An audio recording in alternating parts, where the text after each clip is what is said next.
Et bonsoir à toutes et à tous, bonsoir à toutes et à tous, bien sûr, évidemment, les liaisons dangereuses. Comment allez-vous? Est-ce que vous m'entendez bien? Est-ce que tout est poutou? Est-ce que tout est poutou sur le chat? N'hésitez pas à dire si le son ça va pas.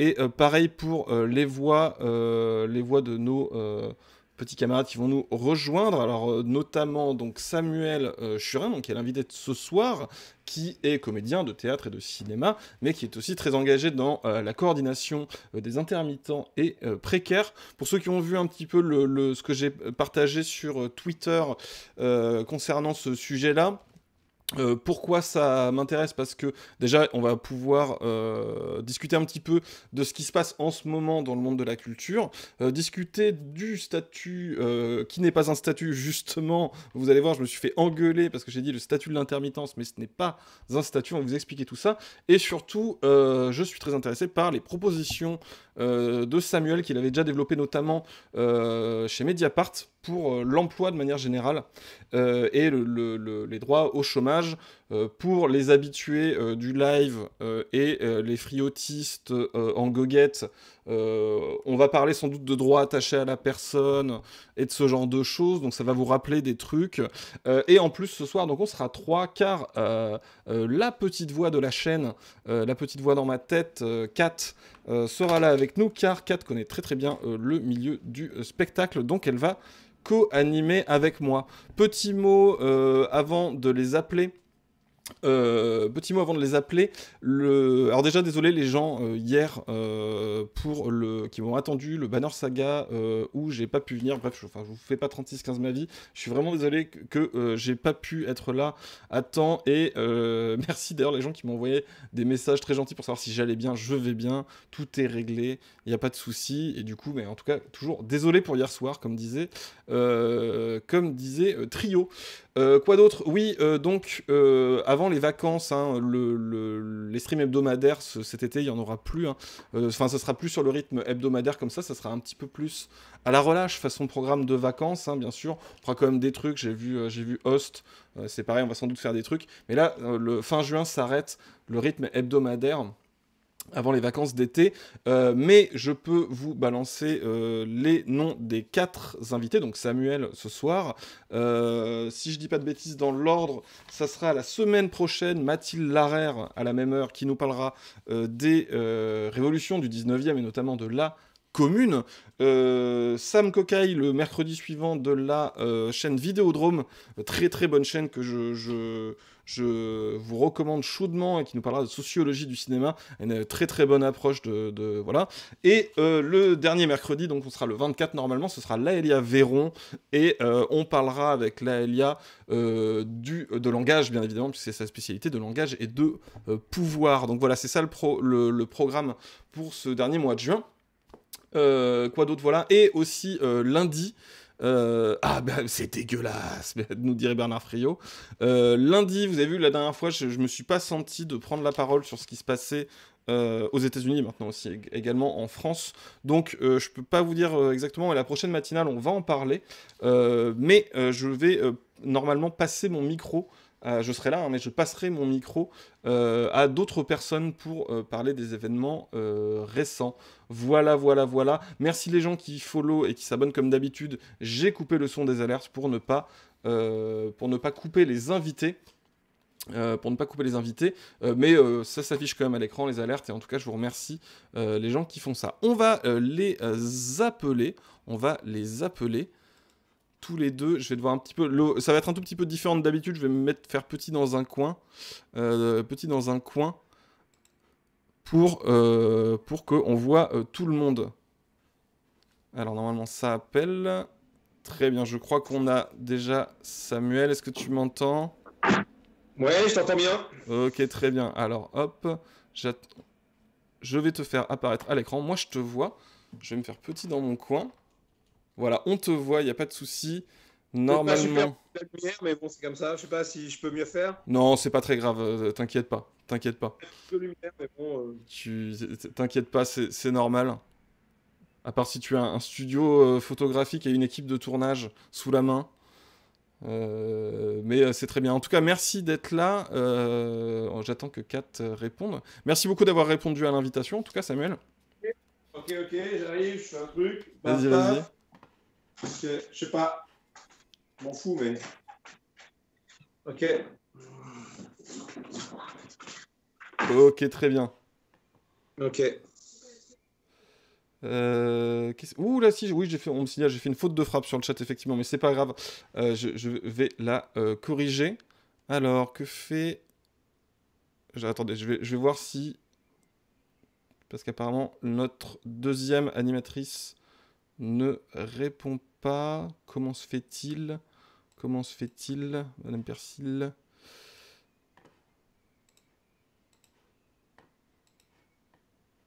Hop.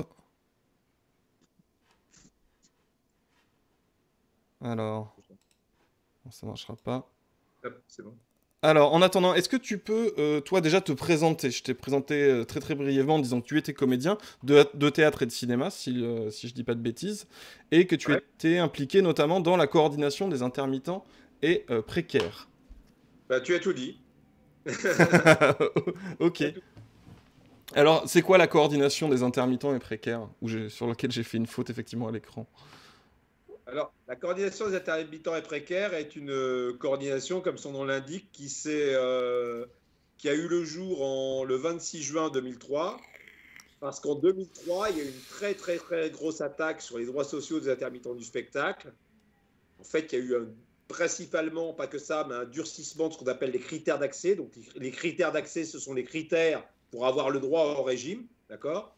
Et en gros, on était passé de 507 heures à 12 mois à 507 heures à 10 mois, 10 mois et demi. C'est-à-dire qu'on avait moins de temps pour faire nos heures. Hein. Ouais. Pour accéder au régime, c'était le même volume horaire, mais on avait moins de temps pour les faire.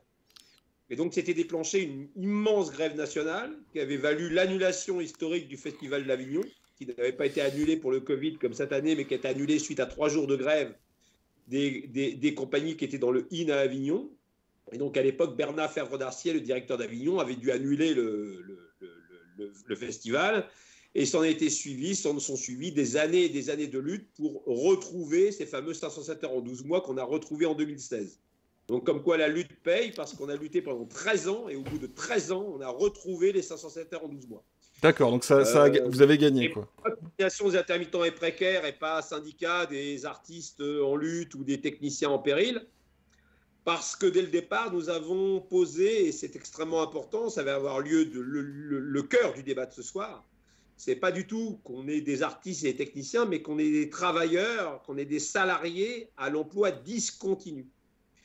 Et c'est pourquoi on s'est tout de suite appelé coordination des intermittents et précaires, pour bien centrer le sujet, non pas sur l'agriculture, mais sur les droits sociaux. Et sur les droits sociaux, non pas attachés à la culture, j'en parlerai tout à l'heure, parce qu'il faut revenir pour ça sur l'historique des index, parce que c'est important, c'est que l'histoire nous raconte beaucoup. L'histoire est un sens. Hein. L'histoire nous dit beaucoup de choses. Et nous n'avons pas ce régime spécifique d'assurance chômage, qui n'est pas un statut, un régime spécifique d'assurance chômage, parce qu'on est de l'art et de la culture, mais parce que nous travaillons de manière discontinue. Nous avons une discontinuité de l'emploi. Nous sommes en CDDU, en contrat déterminé dit d'usage, des tout petits contrats ou des moyens contrats, mais nous pouvons être en contrat un jour et ensuite chômer pendant 3 jours. Bien. Donc, cette activité particulière, cette façon de travailler, d'accord, cette particularité d'activité, qui est une activité discontinue, nous a valu d'être reconnus et d'avoir un régime spécifique d'assurance chômage. Et donc, c'est pourquoi nous nous inscrivons dans la grande lutte des précaires en général. D'où coordination des intermittents et précaires. Donc, nous ne défendons pas que les intermittents du spectacle, mais absolument tous les intermittents de l'emploi. Nous en parlerons très vite parce qu'actuellement, il y a les intermittents de l'hôtellerie et de la restauration, ce qu'on appelle les extras, hein, qui souffrent énormément et qui souffrent encore plus que nous. et qui sont en train tous de basculer au RSA. C'est une tragédie, c'est une catastrophe. Effectivement, c'est une des raisons pour laquelle je t'ai invité. C'est dans ce que j'ai trouvé très intéressant dans ton discours. Alors, on peut t'entendre à différents endroits. Moi, je t'avais vu sur Mediapart, etc. Mais j'avais rarement entendu ça, c'est-à-dire de ne pas associer l'intermittence au fait d'être dans la culture ou dans le spectacle, etc. Mais aux conditions de travail, au type de travaux que vous faites de manière discontinue comme ça, et du coup, compter, dire intermittent de l'hôtellerie, par exemple, c'est un terme que j'avais pas entendu forcément avant, et je trouve ça effectivement très intéressant, puisque vos modalités de travail, on peut dire, sont assez similaires. Sont les mêmes. Alors, est-ce qu'on fait, on va le dire, on s'est un peu parlé avant, est-ce qu'on respecte le plan, à savoir, je parle de l'actualité, ensuite on entame le fond? Alors, oui, alors j'aimerais bien voir si Kat a réussi à nous rejoindre. Est-ce que tu nous entends? Ah, oui, quel, je vous entends. quel timing parfait. Hop, c'est bon, tu es à l'écran. C'est nickel. Bonsoir, Kat. On te présente brièvement les gens qui connaissent la chaîne. Te connaissent un petit peu, puisque tu es la petite voix de la chaîne, tu es ma complice sur la chaîne YouTube, mais toi aussi tu travailles, tu connais bien le spectacle vivant. Oui, tout à fait. Je connais bien parce que c'est mon métier, puisque je suis administratrice de théâtre. Voilà. Donc en gros, je gère pour un lieu, pour le coup, pour la partie lieu, tout ce qui va être lié au fonctionnement d'un théâtre, d'un établissement théâtre, voire de plusieurs en fait, que ce soit tout ce qui va être lié aux artistes, donc l'engagement d'artistes, la programmation de spectacles, la production de spectacles, et puis tout le côté gérer un lieu qui accueille du public. Voilà, et donc justement tu arrives pile au bon moment pour parler de la situation. On reviendra dans un deuxième temps sur l'intermittence et sur l'historique un petit peu de tout ça, et aussi les perspectives, peut-être qu'on peut en tirer, les perspectives politiques et sociales. Mais là, il y a une actualité quand même qui est assez problématique pour... Tout le monde a dû voir ça, hein, même si on n'en comprend pas forcément les enjeux. Avignon annulé, énormément de festivals annulés. Enfin, c'est bon. Alors, qu'est-ce qui se passe du coup en ce moment avec la crise du Covid pour ces métiers-là? Alors, je vais laisser répondre Kat juste après, ou alors tu réponds en premier sur la tragédie artistique, comme tu veux, je sais pas. Moi, je veux bien répondre sur les droits sociaux. Je sais pas comment on se partage. Tu peux parler en premier sur les conséquences sur l'emploi. Je sais pas comment on fait. Très rapidement, nous, en ce qui nous concerne, ce qui s'est passé, c'est que donc avec la pandémie, on a dû tout simplement fermer au 15 mars tous les établissements de type théâtre.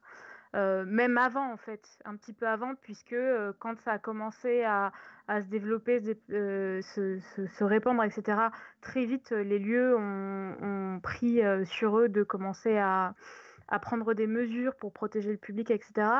Et à ce jour, nous, en ce qui concerne les établissements accueillants du public, on était fermés, voilà, avec quelques évolutions récentes qui vont éventuellement nous permettre de rouvrir. On en parlera peut-être plus tard. Mais ce qui s'est passé, c'est que à partir de la mi-mars, tout s'est arrêté, tous les théâtres ont fermé, tous les lieux accueillants du public pour le spectacle vivant ont fermé et les grands festivals ont été annulés. Donc ça veut dire chômage concrètement, ça veut dire arrêt des programmations, ça veut dire que les spectacles qui devaient avoir lieu n'ont pas eu lieu, que les artistes qui devaient être engagés n'ont pas été, ou on en parlera peut-être après, mais de manière beaucoup plus compliquée. Et les techniciens également, hein, on parle des artistes, mais aussi les techniciens. Et puis, avec une foultitude de conséquences, mais je pense qu'on pourra peut-être faire un petit point un peu plus détaillé sur l'annulation des festivals et l'impact. Voilà, pour brosser un très rapide portrait, Samuel, si tu veux prendre la suite plus dans le détail. Bon, alors, oui, évidemment, côté emploi, sur l'annulation des festivals, pour ceux qui ne connaissent pas, je vais faire vite.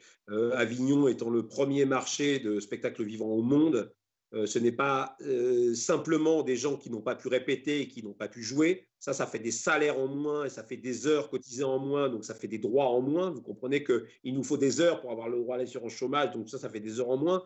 Mais les grosses conséquences, c'est surtout aussi les ventes des spectacles. Vous comprenez que si un spectacle vend 60 dates, eh bien, c'est 60 cachets pour les intermittents et il faut 43 cachets pour rentrer dans le régime. Donc, vous imaginez ce que c'est en moins, la déflagration que c'est de ne pas pouvoir montrer son spectacle et ne pas pouvoir le vendre. C'est-à-dire que tout ça s'est repoussé dans un an.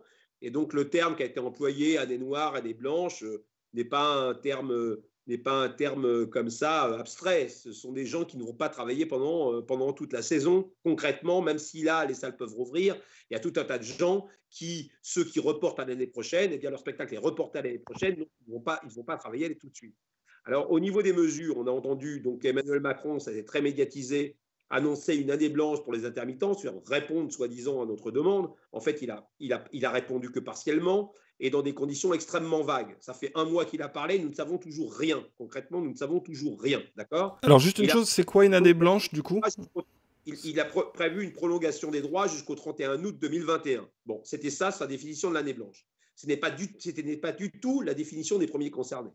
Hein. Tous les syndicats, toutes les associations ne demandaient pas ça.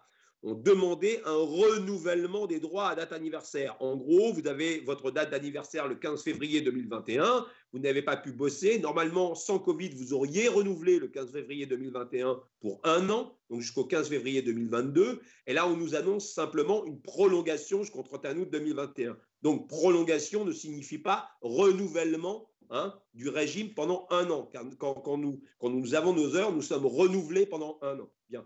Et donc là, ce n'est pas ça qui a lieu.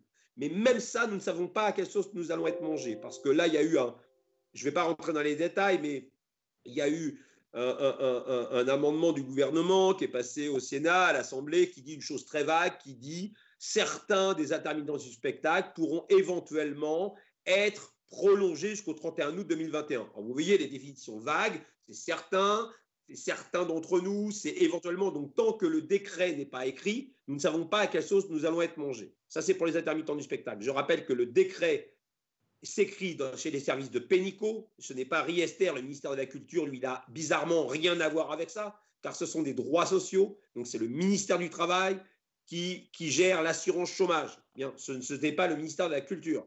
Pénicaud est une tueuse. Elle est en même temps illettrée. Hein. Pénicaud est une illettrée, il faut le dire. Hein. Elle est illettrée. Quiconque la rencontre s'en apercevrait tout de suite. Elle est incapable de lire un texte. Hein. C'est sa grande force, d'ailleurs. La grande force de Pénicaud, c'est de ne pas savoir lire un texte. C'est-à-dire que même quand elle a annoncé la réforme horrible et je vais en parler tout de suite, de l'assurance chômage sauf les intermittents du spectacle de 2019, personne n'a rien compris. Personne n'a rien compris parce qu'elle met les virgules et les points au mauvais endroit. Donc, on ne comprend rien. D'accord ? Donc, on a quand même une ministre du Travail qui est une tueuse. C'est sûr, c'est une tueuse. Hein, DRH de chez Danone, etc. Mais en même temps, elle est totalement illettrée. Hein. Elle a eu une licence d'histoire à Nanterre. Elle a passé un concours d'instit qu'elle a raté. D'accord ? Elle n'a pas voulu être humiliée et le passer une deuxième fois pour le rater encore. Son papa, versaillais, plein de pognon, l'a quand même casé chez ses copains parce qu'il ne savait pas quoi foutre d'elle. En gros, je résume. Et elle s'est fait connaître comme une tueuse en tant que directrice des ressources humaines, adjointe, puis DRH, en faisant un plan de licenciement, notamment chez Danone, qui lui a rapporté énormément, puisqu'elle a vendu ses actions suite au plan de licenciement, l'action a monté, ça a fait toute sa fortune. Voilà ce que nous avons au ministère du Travail. Donc, c'est une tueuse, assassine, et au niveau de l'assurance chômage, elle a assassiné, je dis bien assassiné les précaires. Et donc, c'est de ça que je veux parler au niveau de l'actualité, car au niveau de l'actualité, il n'y a pas que les intermittents du spectacle, il y a aussi tout le reste, les 2 200 000 chômeurs de catégorie B et C, à savoir les intermittents de l'emploi. Tous ceux qui, comme nous, travaillent de manière discontinue. Il y a plein de gens qui travaillent de manière discontinue. Plein. Hein. Les extras de la restauration, les extras de l'hôtellerie, les pigistes, ceux qui sont guides conférenciers, plein. Il y a même des infirmières, il y a même des aides-soignantes qui sont vacataires et qui travaillent de manière discontinue, qui n'ont pas de CDI et qui alternent. Bien. Alors, il y a eu une réforme. Donc, je vais parler de l'actualité. Pardon. Ces gens-là ont une particularité comme nous. Ils sont en CDDU, ils ne sont même pas en CDD, ils sont en contrat déterminé dit d'usage. C'est-à-dire que les CDD, c'est minimum 3 mois. Nous, c'est encore plus petit. Ça peut être des contrats de 3 jours, d'une semaine, d'un mois. Bien.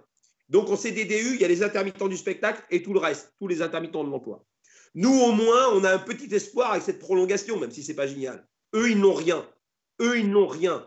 Ils n'ont pas été prolongés, ils ne peuvent pas travailler, ils vont rentrer en piste après nous, car ce sont des gens qui travaillent dans l'événementiel. Donc, ce sont des gens qui travaillent dans des très gros salons. Hein, on imagine, ou qui suivent, par exemple, les tournées de M. Pokora en catering ou de Patrick Bruel, etc. C'est des gens, ils auront besoin, pour travailler, ils vont avoir l'autorisation de salles de plus de 5 000 personnes. Ils ne sont pas prêts de rentrer en piste, je vous le dis. C'est des gens qui travaillent en extra au Festival de Cannes, qui travaillent en extra au Salon de l'Agriculture, etc., etc., etc. Donc, c'est dans des gros événements. Et les guides conférenciers, vous comprenez bien, ils ont besoin des touristes. S'il n'y a pas de touristes, c'est mort. Bon, donc ces gens-là vont rentrer en piste bien après nous. Actuellement, ces gens-là, pour dire à quel point on les méprise. Le 25 mai dernier, il y a eu un amendement du gouvernement où c'était un peu gouré. Il prévoyait la prolongation de tous les chômeurs comme nous jusqu'au 31 août 2021. Et dans la nuit, il y a eu une réclamation. Dans la nuit, ils ont enlevé tous les chômeurs. Ils ont restreint ça uniquement aux intermittents du spectacle. Ce qui fait que nous, on est 122 000 indemnisés, intermittents du spectacle. Donc, nous, on va y avoir droit. Et les 2 millions là, qui sont en train de crever, ils n'y ont pas le droit. Parce qu'ils ne jouent pas du Racine et parce que ce n'est pas chic, parce qu'ils ne font pas du cinéma. C'est absolument honteux. C'est un désastre. Bien.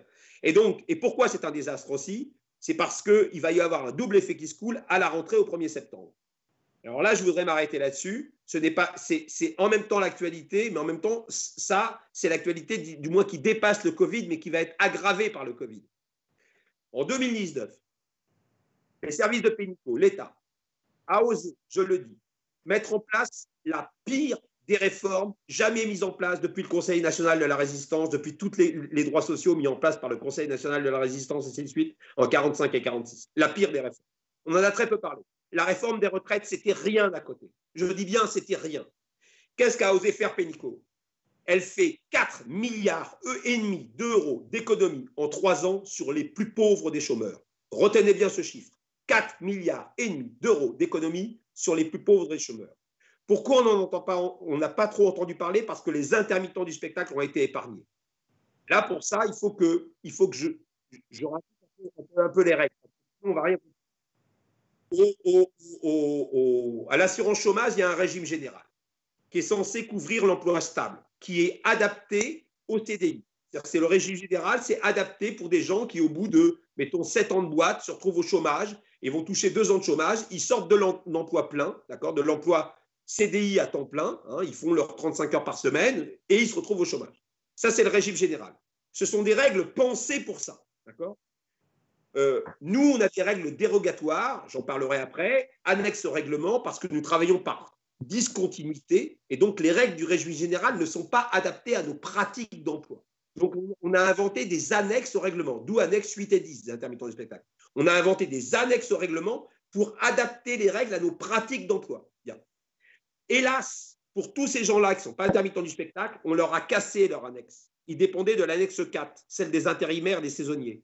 On l'a cassé leur annexe, donc ils n'ont plus de droits adaptés à leur pratique d'emploi et on les a mis au régime général.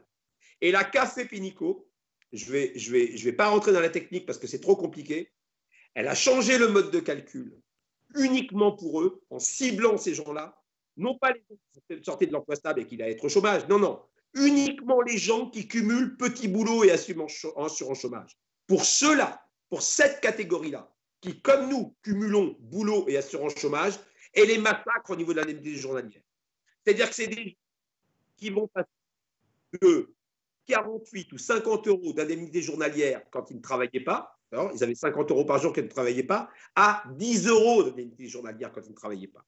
10 euros à partir du 1er septembre. Ils se font massacrer. Autant dire qu'on leur dit, les gars, quand vous ne bossez pas, vous allez devoir cumuler d'autres petits boulots. Hein. Vous n'allez pas rester dans votre hôtellerie-restauration. Hein. Vous allez faire autre chose. Vous avez lavé les chiottes. Vous allez cumuler des petits boulots parce que l'assurance chômage, elle vous filera plus de blé en complément. C'est ça qu'elle a fait Pénico. Donc là, il y a 2 urgences au niveau de l'actualité. 2 urgences. La première urgence, que ces gens-là continuent à être indemnisés comme nous, hein, qu'il y ait une prolongation de droits. Parce que là, ils sont tous en train de crever. Ils n'ont pas d'assurance chômage. et ils n'ont plus d'emploi. Donc là, il faut tout de suite une prolongation de droits pour qu'ils continuent à manger. Et puis la deuxième urgence, c'est abolition de la réforme qui devait être au 1er avril. Elle a reconnu qu'elle était mauvaise puisqu'elle n'a pas voulu, elle n'a pas osé l'appliquer au 1er avril, d'accord? Et elle l'a repoussé au 1er septembre, ce décret-là. Hein, la réforme qu'on appelle l'assurance chômage 2002. On est d'accord qu'elle n'a pas osé du fait du Covid, du fait de la crise du Covid. Il faut absolument se battre pour que cette réforme n'ait pas lieu. La réforme au 1er septembre n'ait pas lieu. Cette réforme qui concerne tous ceux qui cumulent les petits boulots et qui sont pourtant en régime général et qui, eux aussi, auraient besoin d'une index spécifique pour reconnaître leur travail discontinu. C'est vrai qu'il y a plusieurs points qui ressortent de tout ça qui sont hyper intéressants à noter. C'est que, premièrement, cette réforme-là, elle a été repoussée, elle n'a pas été annulée par la pandémie. Et donc, c'est un espèce de sursaut. Mais en fait, ce qui nous attendait avant nous attend toujours derrière. Petite précision en plus pour les CDDU. Donc, c'est ce qu'on appelle les fameux CDD d'usage, qu'on utilise énormément dans le milieu du spectacle vivant, mais aussi dans des métiers connexes. C'est qu'on n'a pas la période de carence qu'il peut y avoir entre les CDD. C'est-à-dire que nous, on peut les utiliser autant qu'on veut sans avoir de... on peut les cumuler, en fait, on peut les enchaîner sans période de latence, etc.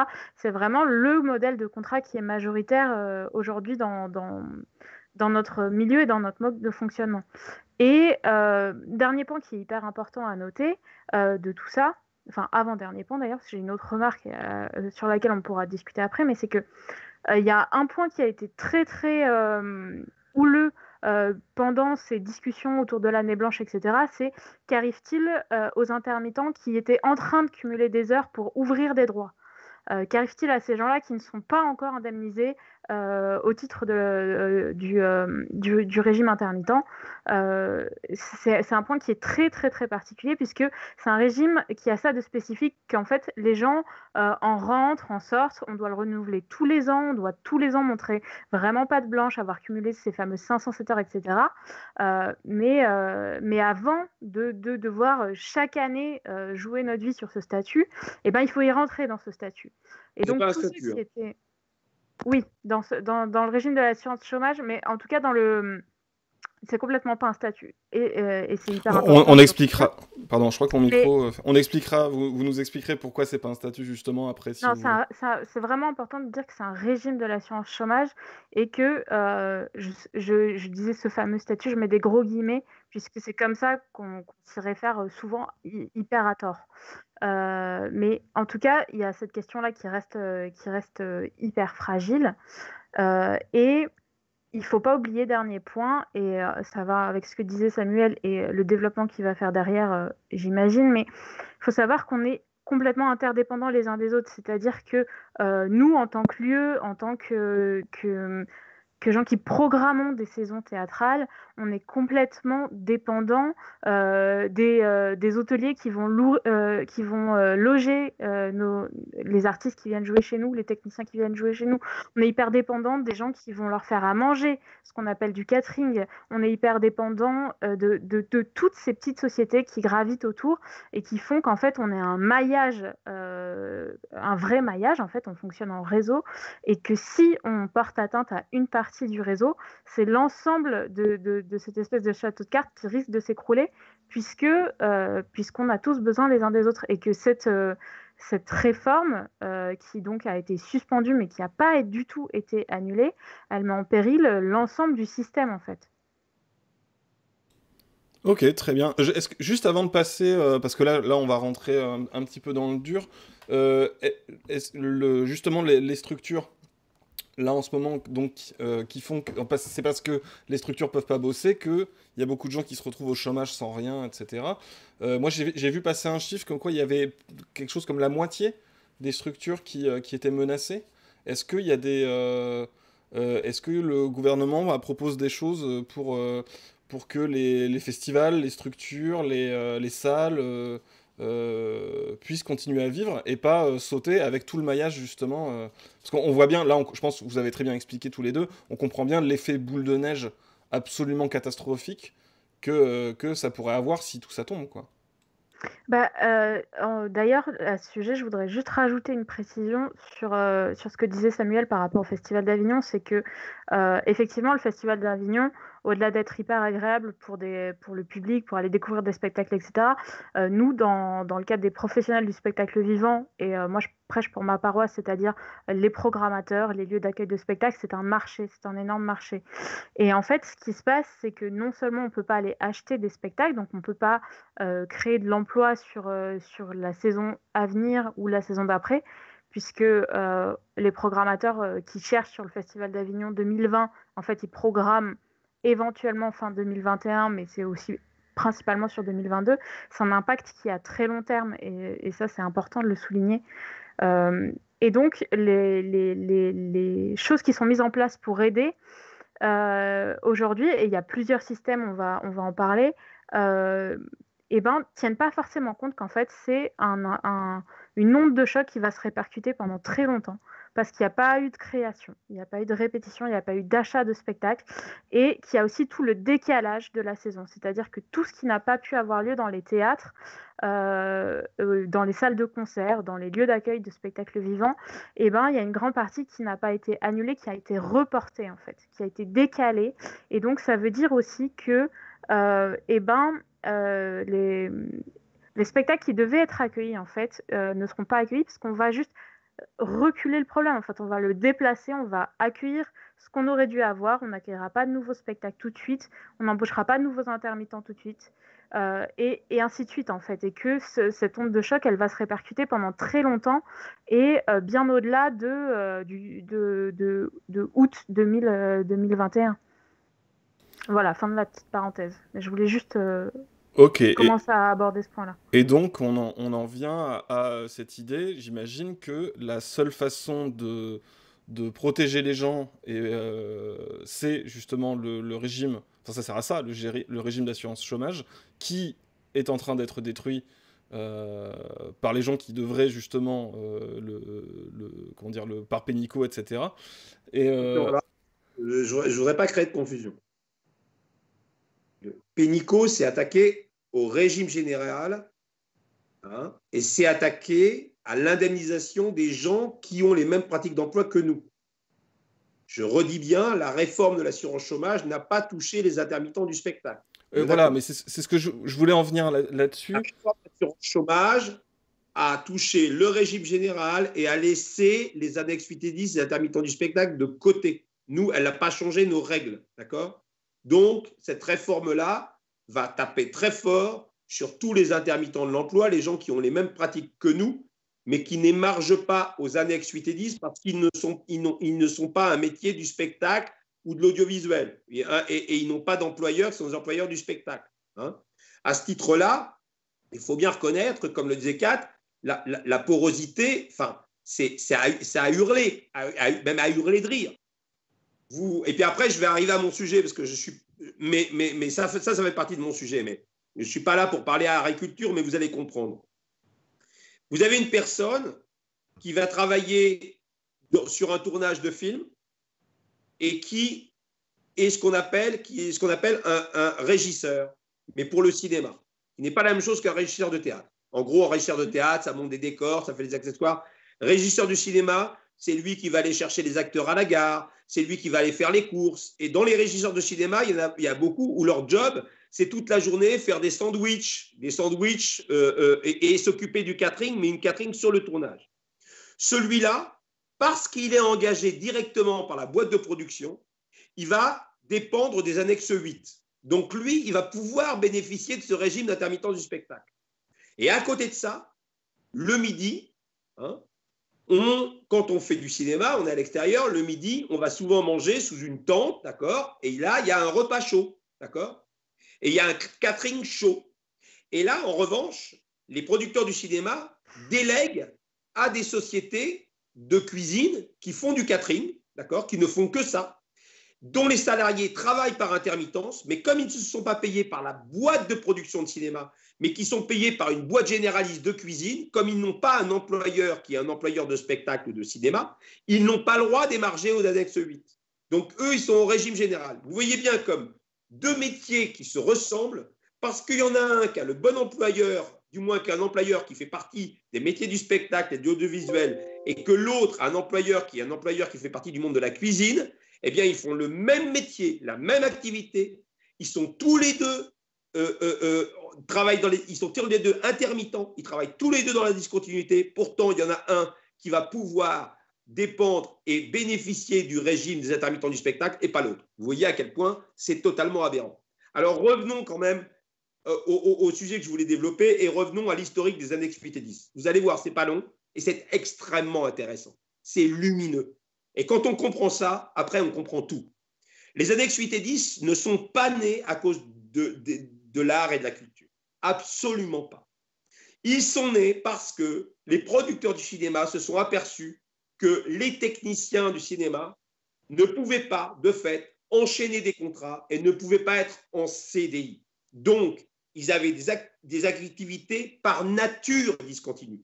Par nature discontinues. Et donc, ils se sont dit, mais ces gens-là, ça ne marche pas le chômage normalement. Ça ne marche pas. Le régime général d'assurance chômage, les calculs ne fonctionnent pas pour eux. Donc, on va inventer un mode de calcul pour s'adapter à ces pratiques d'emploi spécifiques, d'emploi très courts. Mais encore une fois, ça aurait très bien pu concerner les chaudronniers ou les pâtissiers si les pâtissiers et les chaudronniers avaient travaillé dans la discontinuité. Il se trouve que c'était d'abord l'audiovisuel et ensuite les artistes et ensuite le théâtre avec l'annexe 10. Bien. Donc, en gros, on est dans les fins des années 60, 67, 70. OK. Mais vous comprenez bien que cette chose-là, qui est en fonction de la nature de l'emploi, est extrêmement important à comprendre. Parce qu'elle casse l'idée, c'est un droit qui est associé à la culture. Non, pas du tout. C'est un droit qui est associé à une pratique d'emploi. Ça, il faut vraiment le retenir. Et pourquoi on accorde ce droit-là? On accorde ce droit-là parce que ils pensent pouvoir l'accorder facilement dans le sens où on dit toujours qu'on est en période de plein emploi. Et donc là, je voudrais détruire un mythe. Hein, et quand vous entendez ce mot, vous pouvez dire menteur. Le plein emploi n'existe pas et n'a jamais existé. Donc je le répète, je l'affirme, comme beaucoup d'économistes, le plein emploi n'existe pas, n'a jamais existé et n'existera jamais. Ceci est extrêmement important pour ce qui va suivre, parce que quand vous avez des politiques qui vous font croire à chaque présidentielle qu'avec le plein emploi, ce sont de purs menteurs. Pourquoi est-ce qu'on parle de plein emploi après-guerre? Années 50, effectivement, on a du mal même à trouver, même au début du siècle, on a du mal à trouver des ouvriers, on les retient, on leur donne tout un tas d'avantages pour les retenir parce qu'on a peur, tout simplement, parce qu'on est dans un plein emploi fictif. Pourquoi un plein emploi fictif? Parce que là, il y a la moitié de la population qui n'était pas employée, à savoir les femmes. Et là, tout de suite, pour qu'on comprenne bien ce que je vais dire, il faut faire la différence, comme le dit très bien Bernard Friot, entre travail et emploi, et tous les intermittents de spectacle, les intermittents de l'emploi vont comprendre de quoi je parle. L'emploi, c'est ce qui est sanctionné par une fiche de paie.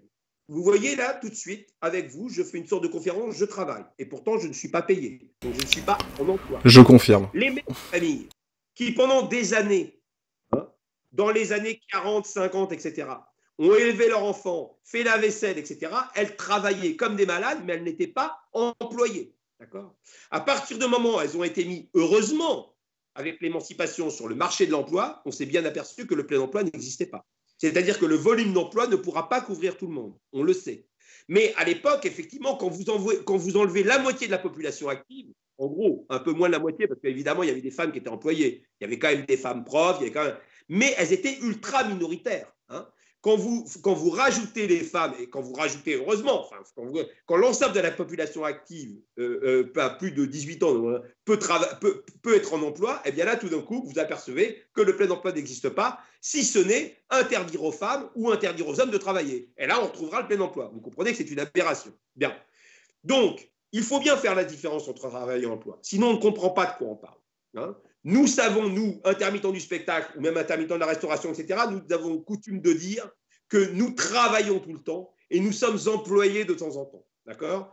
Même moi qui ai travaillé avec le Théâtre National de l'Odéon, par exemple, assez chic, d'accord ? Évidemment que j'étais payé pendant les répétitions, hein, payé pendant les représentations, et même bien payé. Mais même le Théâtre National de l'Odéon ne paye pas quand pendant un mois, j'apprends le texte. Vous comprenez? Ils ne payent pas ça, d'accord? Ils ne payent pas tout ce qui est recherche d'emploi pour les gens qui vont créer, pour les metteurs en scène qui vont monter un spectacle. C'est des mois et des mois et des mois de travail en amont, trouver des producteurs, écrire le dossier du spectacle. Tout ça, c'est du travail non employé, d'accord? Et je vous fais toute la liste du travail non employé. Tous les gens qui bossent pour les Restos du Cœur, ils font du travail non employé. Donc, le travail non employé, c'est presque un quart. C'est presque un quart du volume total. Autant dire que si on enlève le travail non employé, le pays s'écroule.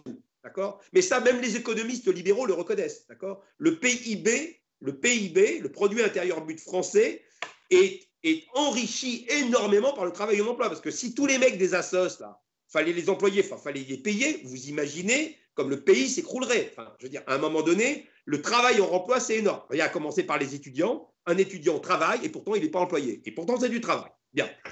Donc, il s'agit vraiment de faire reconnaître cette chose-là.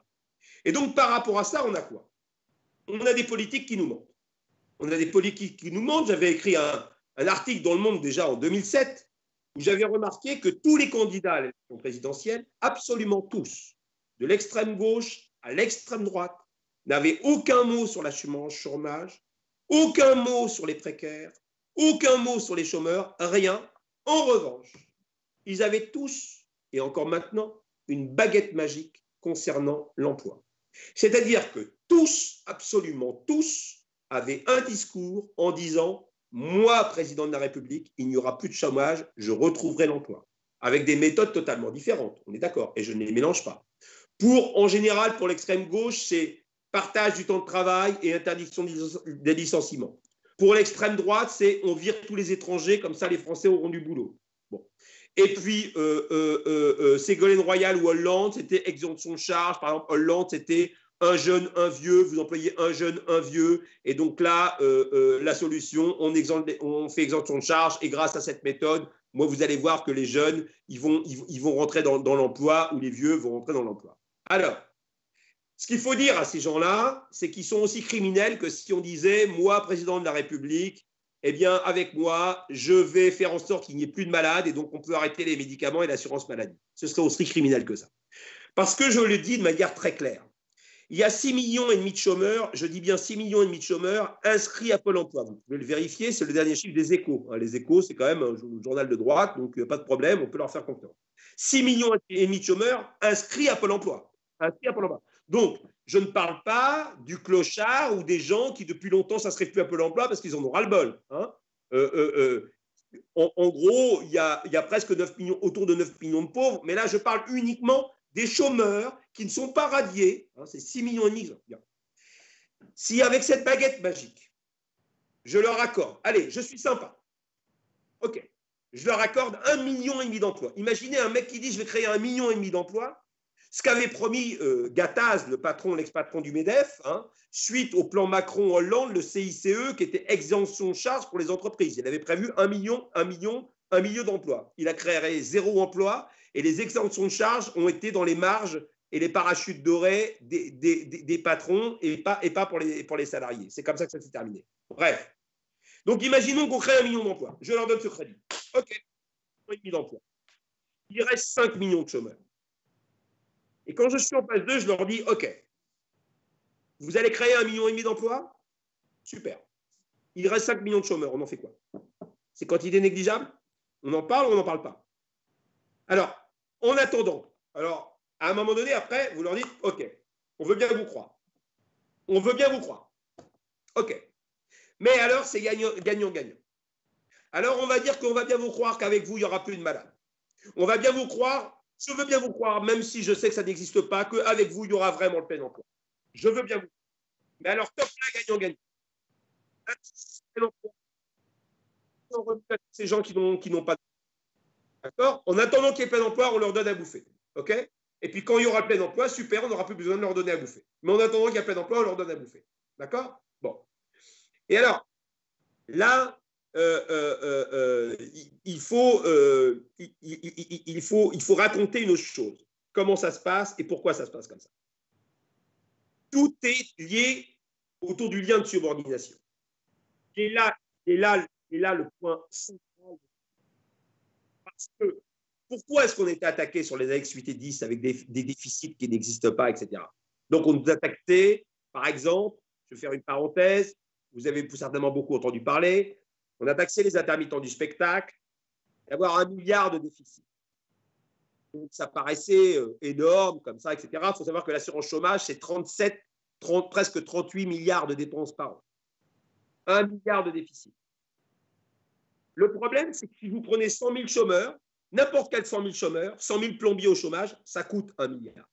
Donc, si vous voulez, ils ont pris les intermittents du spectacle, ils ont pris n'importe quelle catégorie de chômeurs, on arrivait à 1 milliard.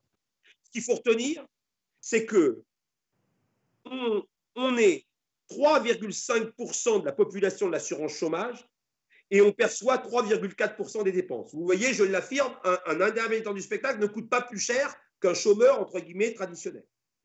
Pourquoi est-ce qu'on nous a attaqués? Et je peux vous le dire pourquoi on nous a attaqués. On nous a attaqués parce que nous avions l'argument depuis les années 90 où les chômeurs de catégorie B et C, ce qui représente 2 200 000 personnes, ceux qui cumulent chômage et emploi ont explosé.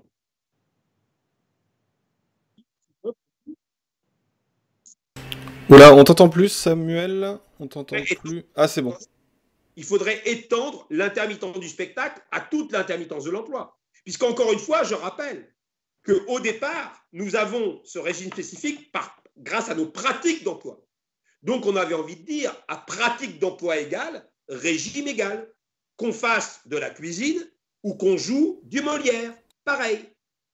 Et là, le verre était dans le fruit. Le ministre de la Culture de l'époque a dit « Ah non, non, non, non, on garde ce régime spécifique-là au nom de l'exception culturelle. » On n'a rien à foutre dans l'exception culturelle. L'exception culturelle, c'est réservé au marché, à savoir qu'on ne peut pas être en libre concurrence, que la culture n'est pas une marchandise comme les autres.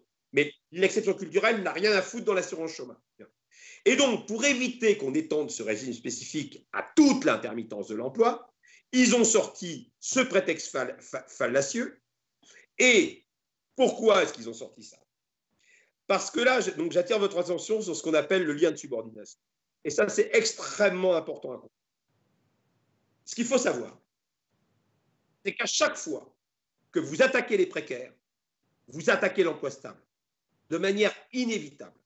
C'est-à-dire que là, tous les gens qui sont en CDI, peinards, dans leur bureau, qui entendent il y a une réforme d'assurance chômage et qui pensent qu'ils ne sont pas concernés, ils sont concernés au moins au 2e degré, allez, au 1er degré et demi, à 1,5 degré, pas directement au 1er degré, et très très vite. Pourquoi? Parce que, actuellement, comme le chômage c'est l'horreur, et plus le chômage va être l'horreur, les gens qui ont la chance d'avoir un CDI s'accrochent à leur emploi à tout prix. Et il y a un patron qui leur répète régulièrement, si tu n'es pas content, si tu l'ouvres, il y en a 200 qui veulent ta place. Et ils n'ont pas le choix de dire non. Ils n'ont pas le choix de refuser l'emploi. Et ils n'ont pas le choix de dire non à des conditions d'emploi difficiles. Parce qu'ils savent qu'à l'extérieur, à savoir le monde extérieur, c'est l'assurance chômage, c'est l'enfer. Le jour où on dit l'assurance chômage, c'est pas l'enfer, on donne à ces gens la possibilité de dire non. Et pourquoi, à chaque fois, je parle des intermittents du spectacle?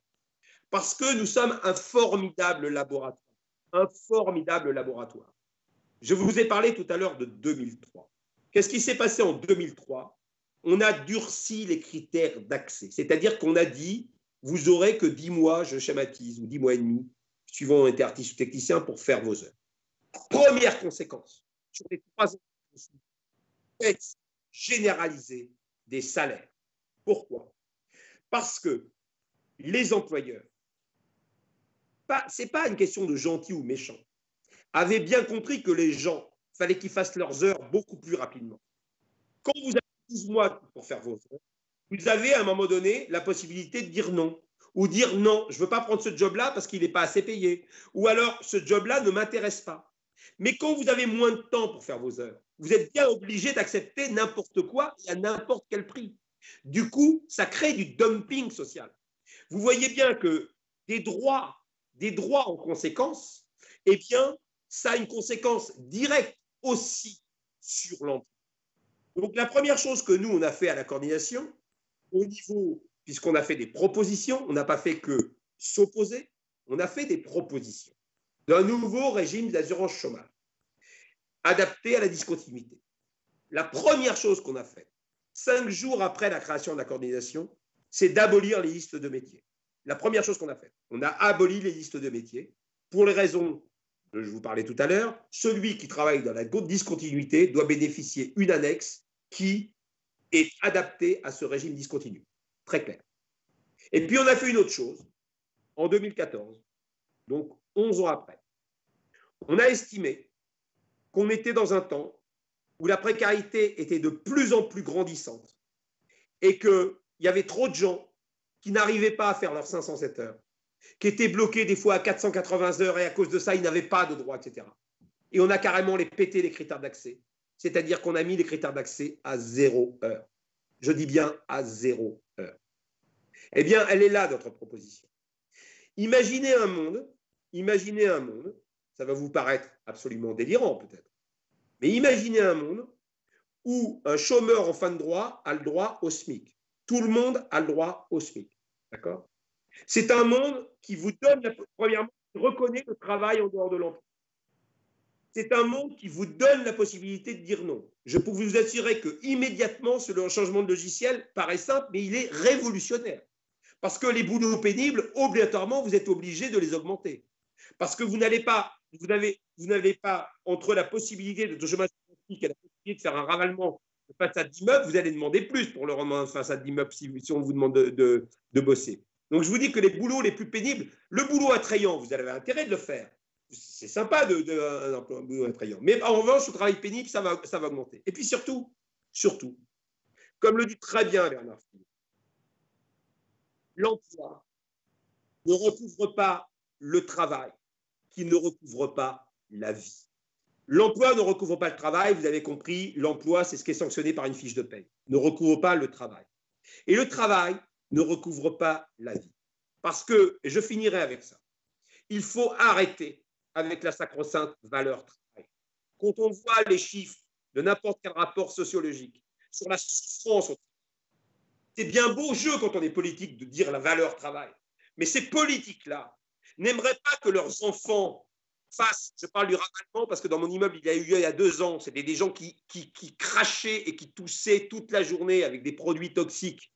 Ces gens-là n'accepteraient pas, au nom du travail à tout prix, de leur faire des petits jobs, de défoncer le bitume, etc., et qu'on les flique comme chômeurs pour faire 2 heures ici, 2 heures pour laver les chiottes le matin, 2 heures pour laver les chiottes le soir. Je vous renvoie à l'excellent livre Le Quai de Ouistreham de Florence Aubenas, qui décrit parfaitement la vie de sa femme de ménage, qui arrive à peine à gagner 800 € en cumulant des jobs de femmes de ménage qui n'ont même pas un temps plein et qui sont harassés au travail avec des forfaits, des saloperies. Bien. Donc, à un moment donné, il faut arrêter avec la politique d'emploi à tout prix, et j'en finirai ça parce que ça, c'est un gros truc dont je n'ai pas parlé.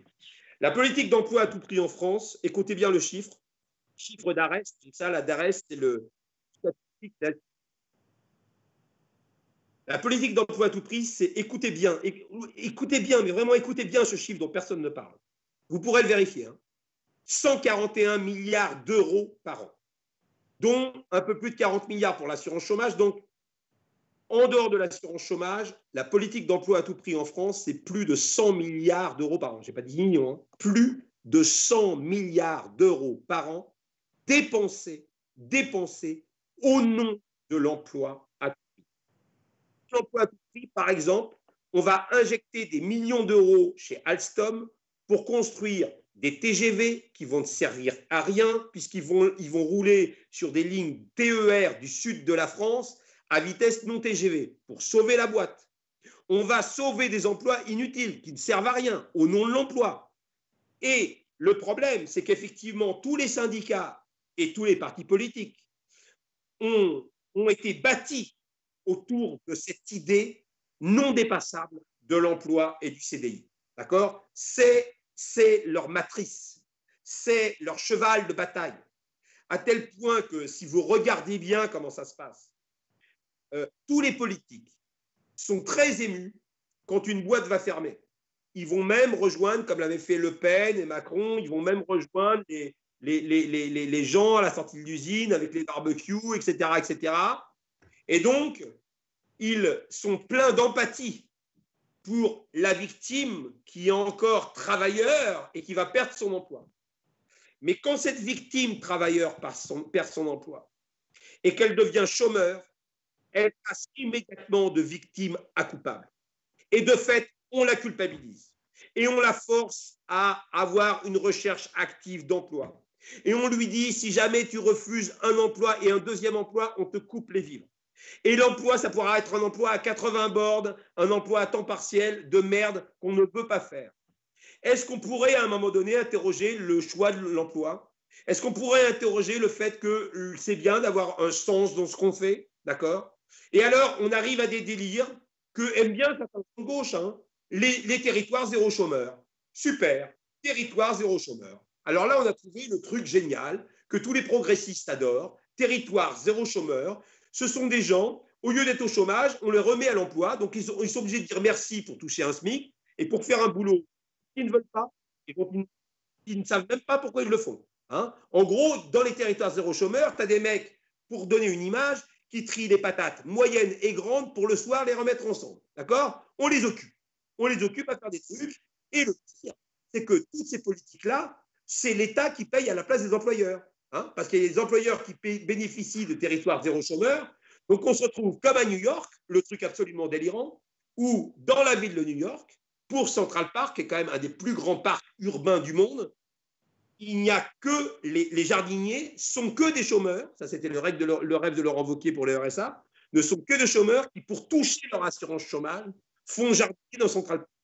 Donc la mairie New York n'a plus à payer un seul jardinier. C'est-à-dire qu'au lieu de les embaucher comme jardiniers, non, ils sont comme chômeurs, puis il y a un turnover, et pour toucher leur droit au chômage, ils sont obligés de faire du boulot. Vous voyez, on arrive en délire. Alors, moi je dis, il faut arrêter ces politiques d'emploi à tout prix, d'accord? Et au contraire, il faut donner un salaire aux gens et ne pas chercher l'emploi à tout prix. Et les laisser rentrer et sortir de l'emploi, comme font les intermittents du spectacle, rentrer et sortir dans l'emploi à leur guise, parce que nous sommes tous, beaucoup sommes persuadés, et j'en suis sûr, qu'ils seront beaucoup plus utiles à la société. Et je finirai avec ça. Pour les gens qui doutent de ça, n'en doutez pas. Parce que je m'en réfère encore à Bernard, à Bernard Friot, même si je n'ai pas les mêmes, entre guillemets, la même recette que lui, je n'ai pas la même solution que lui. Mais il a raison de dire que l'emploi empêche le travail. Entendez cette phrase, l'emploi empêche le travail. Il citait, Bernard Friot, le cas de son fils ou d'un ami à lui, où l'État avait investi, vous voyez, ces étudiants qui ont bac plus 7, bac plus 8, qui sont chercheurs, qui sont doctorants, et qui n'ont pas eu la chance on parle le concours du CNRS, c'est un concours très compliqué où il n'y a que d'élus, d'accord, ou d'avoir une place en fac, etc. Mais ils sont extrêmement diplômés et l'État, donc les impôts, ont investi sur eux, entre guillemets investi, puisque les études sont relativement gratuites, bien, donc ce sont des années d'études. Donc ce sont des gens qui ne demandent qu'à chercher dans leur domaine. Mais comme ils n'ont pas une place de permanent, parce qu'encore une fois, les places sont chères, eh bien, ils sont obligés pour bouffer de faire serveur, donc on les empêche de travailler dans leur domaine de prédilection, sur quoi ils seraient bien plus utiles à la société. On s'aperçoit de quoi, et j'en finirai ça, dans ces territoires zéro chômeur, on a rencontré le cas d'un type qui fait des maquettes de bateaux. Alors, vous me dire, ouais, il y a des oiseaux. Le mec, sa passion, c'est les maquettes de bateaux. Voilà, c'est son travail à lui. Il n'est pas employé, c'est son travail à lui. N'empêche que ces maquettes de bateaux étaient tellement performantes qu'il y en a une qui a servi à un vrai bateau qui a été utilisé par un skipper dans une des courses, je ne sais pas quoi. Bon. Et peu importe si n'avait pas ça. Bon, alors ce gars-là, en ce moment, il est désolé, il ne peut plus faire ses maquettes de bateau parce qu'on le fait chier à ranger des cajots, machin, des trucs qui ne servent à rien et il ne sait même pas à quoi ça sert. Oui. Eh bien, laissons les rêveurs rêver. Et pour finir avec ça, et vraiment, je n'arrête pas de dire je finis, mais parce qu'il y a une chose pour mesurer de ce qui est utile et ce qui n'est pas utile. Il y a eu une étude qui est parue sur des internes aux États-Unis, des internes dans les hôpitaux. Et donc, une catégorie qui était forcée de de faire du théâtre ou du moins une activité comme ça parallèle, faire du théâtre, faire de la musique, faire voilà, tout un tas de choses comme ça, mais pour leur loisir, hein, pour leur loisir. Mais ils faisaient ça. Et l'autre catégorie ne faisait pas d'activité comme ça, de trucs pour s'amuser, de déconner, comme ça, pour déconner, même des jeux de rôle, n'importe quoi. Non, non, ils faisaient que internat. Eh bien, l'étude est incroyable. Parce que premièrement, on s'aperçoit, premièrement, qu'à l'unanimité, les gens qui faisaient une chose à côté, qui a priori servait à rien pour leur boulot, on s'est aperçu qu'il y avait beaucoup d'empathie avec les patients. Et le mieux, et c'est ça qui est le plus dingue, c'était le groupe qui faisait des choses à côté, qui se trompait le moins dans leur diagnostic, dans leur comment on appelle ça, c'est quoi le terme en médecine pour détecter une maladie, pour dire Non, c'est ça. Diagnostic, ouais, c'est ça. C'est okay. Ça. Donc, vous voyez que on ne sait pas à quoi sert à quoi. Ce que je veux dire, c'est que nous, on sait bien quand on est artiste, mais pas que quand on est artiste. Parce que là, je prends exprès les cas d'interne en médecine. Quand moi, je suis en vacances et que je suis dans un repas avec des amis, vous comprenez que c'est un loisir total, mais c'est une chose qui va peut-être m'inspirer pour un prochain rôle et donc dont je vais me servir dans mon emploi pour lequel je vais être rémunéré. Vous voyez ? Et on ne peut pas mesurer, par exemple, l'apport de quelqu'un qui est dans l'emploi, qui n'a rien à voir, mais qui est parallèlement à ça dans une association, par exemple, d'aide aux migrants. On ne peut pas mesurer ce que cette association d'aide aux migrants va lui apporter dans son travail, dans l'emploi. Et peut-être que le fait d'être dans une association d'aide aux migrants, ça va concrètement faire qu'il va bosser mieux. Donc là, je termine même en termes de productivité. Ce n'est pas du tout pour ça que j'imagine ce système. Mais ce que je veux dire, c'est qu'il n'y a rien qui sert à rien et que cette histoire d'assurance chômage inconditionnel, qui donc revient à un salaire inconditionnel, parce que vous comprenez bien qu'à partir du moment où on dit vous êtes en fin de droit, vous touchez un SMIC, ça revient finalement à un salaire garanti. Sauf qu'on passe par une chose qui existe déjà, à savoir l'assurance chômage. Donc on utilise déjà quelque chose. Bien. Et qu'on ne me dise pas qu'il n'y a pas de fric, parce que je vous ai expliqué, et vous pouvez reprendre les chiffres, qu'on dépense 100 milliards d'euros sur l'emploi. Alors moi je dis, dépensons déjà 100 milliards d'euros à donner le fric, non pas pour les emplois, mais pour les individus. Et puis après, on verra comment ça se passe. Voilà, j'en ai à peu près fini. Eh bien merci Samuel, merci. Kat, j'avais une question sur qui est liée à ça. Toi, dans le milieu théâtral, etc., et dans les salles, etc., qui sont menacées là actuellement, est-ce que justement le fait de pouvoir se reposer sur des bénévoles, des gens en fait qui travaillent aussi, parce que soit ils font de la scène, mais soit ils font du catering, soit j'en sais rien, ils vendent des billets, ils font des tournages, etc. Est-ce que c'est pas est-ce que ça aiderait pas justement les lieux aussi à vivre, de pouvoir reconnaître ce travail, que l'assurance chômage reconnaisse ce travail-là aussi des gens, et de reconnaître que c'est aussi ce qui fait vivre les lieux. Bah, évidemment, évidemment. De toute façon, le travail, c'est ce qu'il y a le plus, et notamment dans notre milieu, par rapport à l'emploi. C'est-à-dire que, alors déjà, évidemment, je suis d'accord avec tout ce que vient de dire Samuel, et le pas de plus, c'est de se dire que les artistes, c'est aussi des gens qui ont reconnu,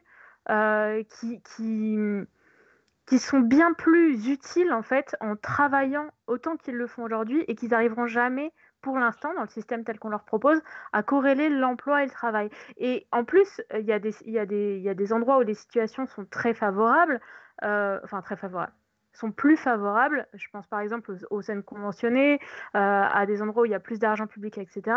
Mais la réalité du spectacle vivant aujourd'hui en France, c'est que l'emploi, c'est infime par rapport au travail qui est fourni. Aujourd'hui, et notamment dans le spectacle vivant privé, notamment sur l'économie des compagnies, etc., une répétition qui est rémunérée, tout le travail de création qui est rémunéré, c'est extrêmement rare en fait. C'est beaucoup, beaucoup, beaucoup trop rare.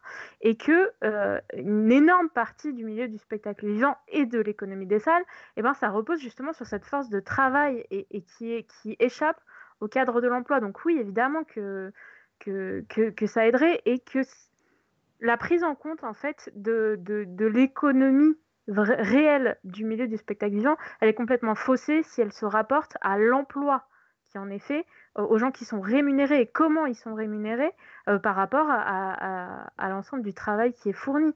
Et il y a, je vais dire peut-être une énormité, je grossis exprès, mais en tout cas, la proportion des compagnies qui survivraient si tout le travail était un travail employé, ce serait dérisoire. Aujourd'hui, en France, les compagnies et énormément de lieux, de petites structures, de petits lieux ne survivraient pas en rémunérant le travail. Ce serait absolument impossible.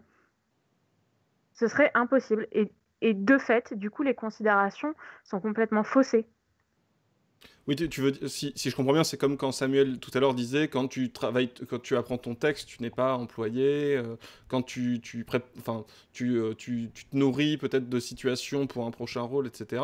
Si ça, tu devais être payé pour ça directement mais même en au-delà de emploi, ça, tu pourrais parce pas, quoi. que Samuel faisait part d'un cas où il était payé pour les répétitions, ce qui n'est même pas le cas dans énormément en fait de situations. C'est-à-dire qu'on n'en est même pas là dans une grosse partie des situations, et c'est absolument aberrant. Et en plus, là où moi je vais peut-être presque un tout petit peu plus loin que ce qui a été dit, c'est que ça va être pire.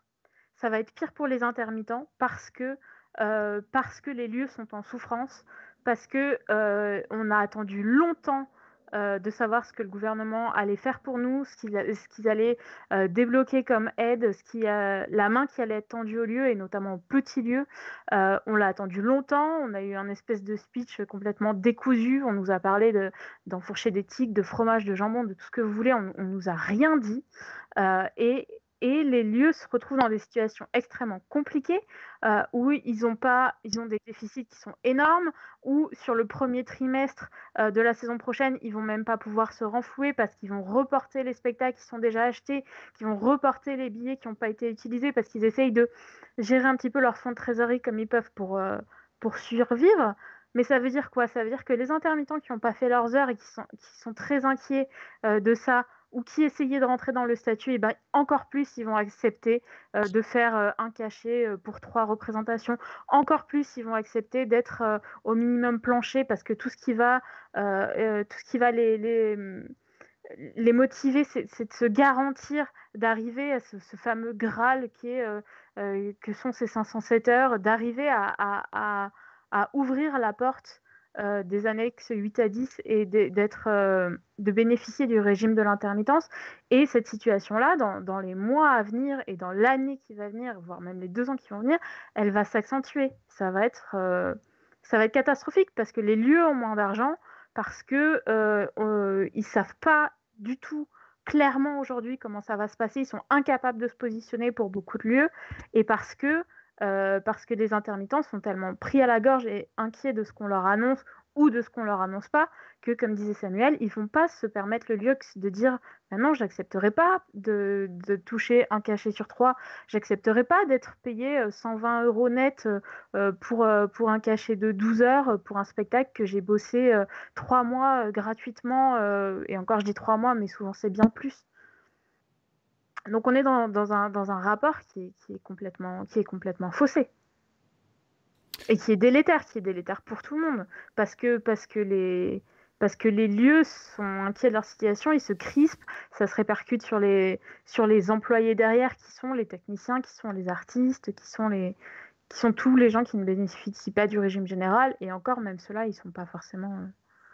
Mais ceci dit, c'est pas pour te contredire, mais pour apporter, pour faire un pas de côté, j'estime quand même que les employeurs doivent payer leur part. Ah oui. Bien sûr, souvent, ils n'ont pas le choix, mais c'est quand même, dans le fond, c'est pas normal que des comédiens ne soient pas payés pendant les répétitions. C'est pas normal. C'est pas normal. Mais moi, je ne jette pas la pierre. Je dis, ce n'est pas normal. Et justement, ce que je pense, c'est que cette histoire de droit attaché à la personne, cette histoire d'assurance chômage inconditionnelle permettrait peut être le contraire, à savoir que certains refusent les rôles pour lesquels ils ne sont pas payés, en disant non, moi tu me payes, sinon je ne le fais pas. Ce que je veux dire, c'est que ça peut aussi être, l'inverse, et tant mieux. Hein. J'ai peu employé le terme, je ne l'ai pas employé du tout, et je crois qu'il faut un minimum de définition là-dessus. Le droit attaché à la personne est déconnecté de l'emploi. C'est souvent un leurre. Hein. Les différents ministres ou gouvernements nous font croire qu'ils font des droits attachés à la personne. En fait, la plupart des droits sont attachés à l'emploi. Hein, la dernière truc en date, qui était le CPA, le compte personnel d'activité, qui allait avec la loi El Khomri, la loi travail pour laquelle il y a eu des millions de gens dans les manifestations. Alors, c'est quand même assez inquiétant et hallucinant que même les gens de gauche et même d'extrême gauche trouvent formidable cette mesure de CPA. C'est-à-dire qu'ils défonçaient la loi El Khomri. En revanche, il y avait une chose sur laquelle ils étaient d'accord, tous, et El Khomri le mettait comme le super point positif, c'était ce fameux compte personnel d'activité. En disant, ah ben c'est des droits attachés à la personne. Alors ce n'était pas du tout des droits attachés à la personne. Les seuls droits attachés à la personne, retenez bien ça, sont toujours détachés de l'emploi, déconnectés de l'emploi, comme le régime général de la sécurité sociale mis en place par Ambroise Croizat en 1946, issu directement du Conseil national de la résistance. Bon. Qui fait que un clochard n'a pas besoin d'avoir un emploi pour être soigné à l'hôpital public. D'accord ? Si vous attachez des droits à un emploi, seuls les gens qui sont employables, qui sont employés, pourront avoir ce droit. Vous imaginez la dangerosité de la chose. Et le CPA, c'est quoi ? C'est un compte personnel d'activité. Donc, ce sont des droits à la formation que vous cumulez quand vous êtes employé. Donc, en gros, plus vous êtes employé, plus vous avez de droits. Mais souvent, c'est les gens qui sont les moins employés qui auraient le plus besoin de droits. Vous voyez l'aberration ? C'est-à-dire que c'est des carottes à l'emploi. Plus vous êtes employé, plus vous rechargez vos petits droits. Et on dit, ça, c'est des droits attachés à la personne. Non, non, non, non. Ce sont des droits attachés à l'emploi. Ce ne sont pas des droits inconditionnels attachés à la personne. Le salaire garanti de Bernard Friot, ce sont des droits inconditionnels attachés à la personne. Même le revenu universel, avec lequel je ne suis pas d'accord, parce que les libéraux vont s'en emparer, parce que c'est souvent des miettes, parce que c'est souvent un prétexte de prime plutôt que de salaire ou d'assurance chômage avec des cotisations. Il ne faut pas oublier l'aspect des cotisations et tout ça. Mais même le revenu garanti, si vous voulez, c'est effectivement des droits attachés à la personne. Hein, chaque personne, hein, voilà. Mais tout ce qui est droit, qui a un rapport avec l'emploi, même si effectivement ce sont des droits individuels, mais s'ils sont rattachés à l'emploi, ce ne sont pas des droits attachés à la personne. Et donc c'est ça qu'il faut mettre en avant. Des droits attachés à la personne, mais détachés de l'emploi. Et que les gens aient le choix d'avoir emploi et pas emploi ou pas emploi. D'avoir le choix de dire non. C'est extrêmement important. Et puis, il y a aussi une chose, là, puisqu'on a un peu de temps. On parle souvent des politiques néolibérales. On a bien raison de critiquer le néolibéralisme. On a bien raison même de les défoncer. Et cette mise en concurrence de chacun avec chacun ou de tout le monde avec tout le monde conduit effectivement à la catastrophe. Mais puisque je sais que tu étais de Limoges, j'ai un ami Renaud Frugier, il s'appelle de Limoges, je le salue s'il regarde cette émission. Et il me disait à juste titre que le Parti communiste, du moins l'URSS, le feu Parti communiste avait énormément. Alors, on t'entend plus. Est-ce que tu peux répéter ta dernière phrase? On l'a pas entendu. C'est bon. Je dis le Parti communiste, pas maintenant, mais le Parti communiste historique avait énormément mis en avant la figure de l'ouvrier sur sa chaîne ou du mineur de fond, cette figure du travailleur qui était reconnu parce qu'il travaillait péniblement et c'était une figure reconnue. Hein.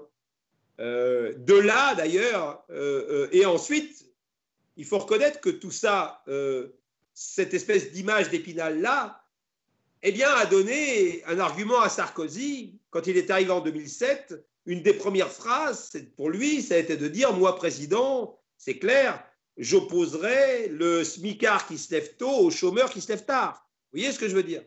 C'est la bataille des pauvres entre eux et mettre en avant celui qui a la besogne, hein, celui qui a une tâche difficile, etc. Encore une fois, que ces gens ne feraient pas, que leurs enfants ne feraient pas, que leurs cousins ne feraient pas. Il n'y a pas de problème. En revanche, pour aller envoyer au charbon des pauvres gens, ça, ils sont toujours les premiers. Et puis, je continuerai sur un autre argument par rapport à ça, qui est ces mêmes gens, et les gens de gauche aussi, hein, ont eu tendance, même pas tendance, ont une vraie, comment dire, un vrai discours autour de la robotisation, autour des machines, autour de toutes ces choses-là. Bien. Mais il faut y voir que du bon. Je suis désolé. Mais quand une machine arrive à remplacer des boulots extrêmement pénibles, hein, avant qu'on invente la grue et les machines-outils, combien d'esclaves sont morts à construire les pyramides et à construire Notre-Dame de Paris? Bien. Heureusement qu'il y a des machines pour faire en sorte que le dos des hommes soit moins péniblement attaqué. Heureusement qu'il y a des robots qui font les tâches pénibles. C'est super tout ça. Et parce qu'on est accroché à l'emploi à tout prix, on dit « Ah non, l'horreur, les robots vont détruire l'emploi. » Mais pas de problème. Si les robots prennent la place d'emplois pénibles, mais tant mieux. Mais tant mieux. Mais pourquoi est-ce qu'on a peur que les robots détruisent l'emploi? Parce qu'on est attaché à l'emploi à tout prix. Et que hors emploi, point de salut. Vous comprenez? Effectivement, si on pousse le bouchon, imaginez un monde où il n'y a plus aucune assurance chômage. Alors là, c'est encore pire. Là, on tend encore plus le lien de subordination, le lien qui lie le salarié à son employeur, c'est ça le lien de subordination. Et là, l'employeur a tout pouvoir. Parce que là, l'employeur pourra passer tout le monde au SMIC en disant, de toute façon, si tu ne veux pas faire ce boulot-là, et même si tu ne veux pas faire le double d'heures pour le SMIC, tu te retrouves dehors, et dehors, tu as 0 €, puisqu'il n'y a plus d'assurance chômage. Vous voyez bien l'ampleur de la catastrophe. Donc, si vous prenez ce scénario-là, le scénario catastrophe, à savoir aucun droit social attaché à la personne, eh bien, vous imaginez bien qu'à l'inverse, on peut imaginer ce qui pourrait se produire si on avait pleinement des droits attachés à la personne. Et là, ça ferait tout d'un coup, ça donnerait un pouvoir incroyable, inédit, aux salariés, aux travailleurs. Un pouvoir inédit, celui de dire non. Actuellement, il faut rappeler ceci, le marché du travail n'existe pas. Vous entendez souvent parler de marché du travail. Parlez aux économistes, même aux économistes de droite. Ils vous diront non, c'est vrai. Le marché du travail est impropre. Parce qu'un marché, il y a le choix de vendre ou pas vendre. C'est un échange. Il n'y a pas de marché du travail. Pourquoi? Parce que l'employeur a le choix de vous prendre ou pas vous prendre. Mais le travailleur n'a pas le choix. Lui, il doit se vendre, il doit vendre sa force de travail pour bouffer. Il doit se vendre. C'est à ce niveau-là que tout le monde reconnaît qu'il n'y a pas du marché du travail. Donc, vous voyez ce que je veux dire? C'est une chose qui balance d'un côté très fortement.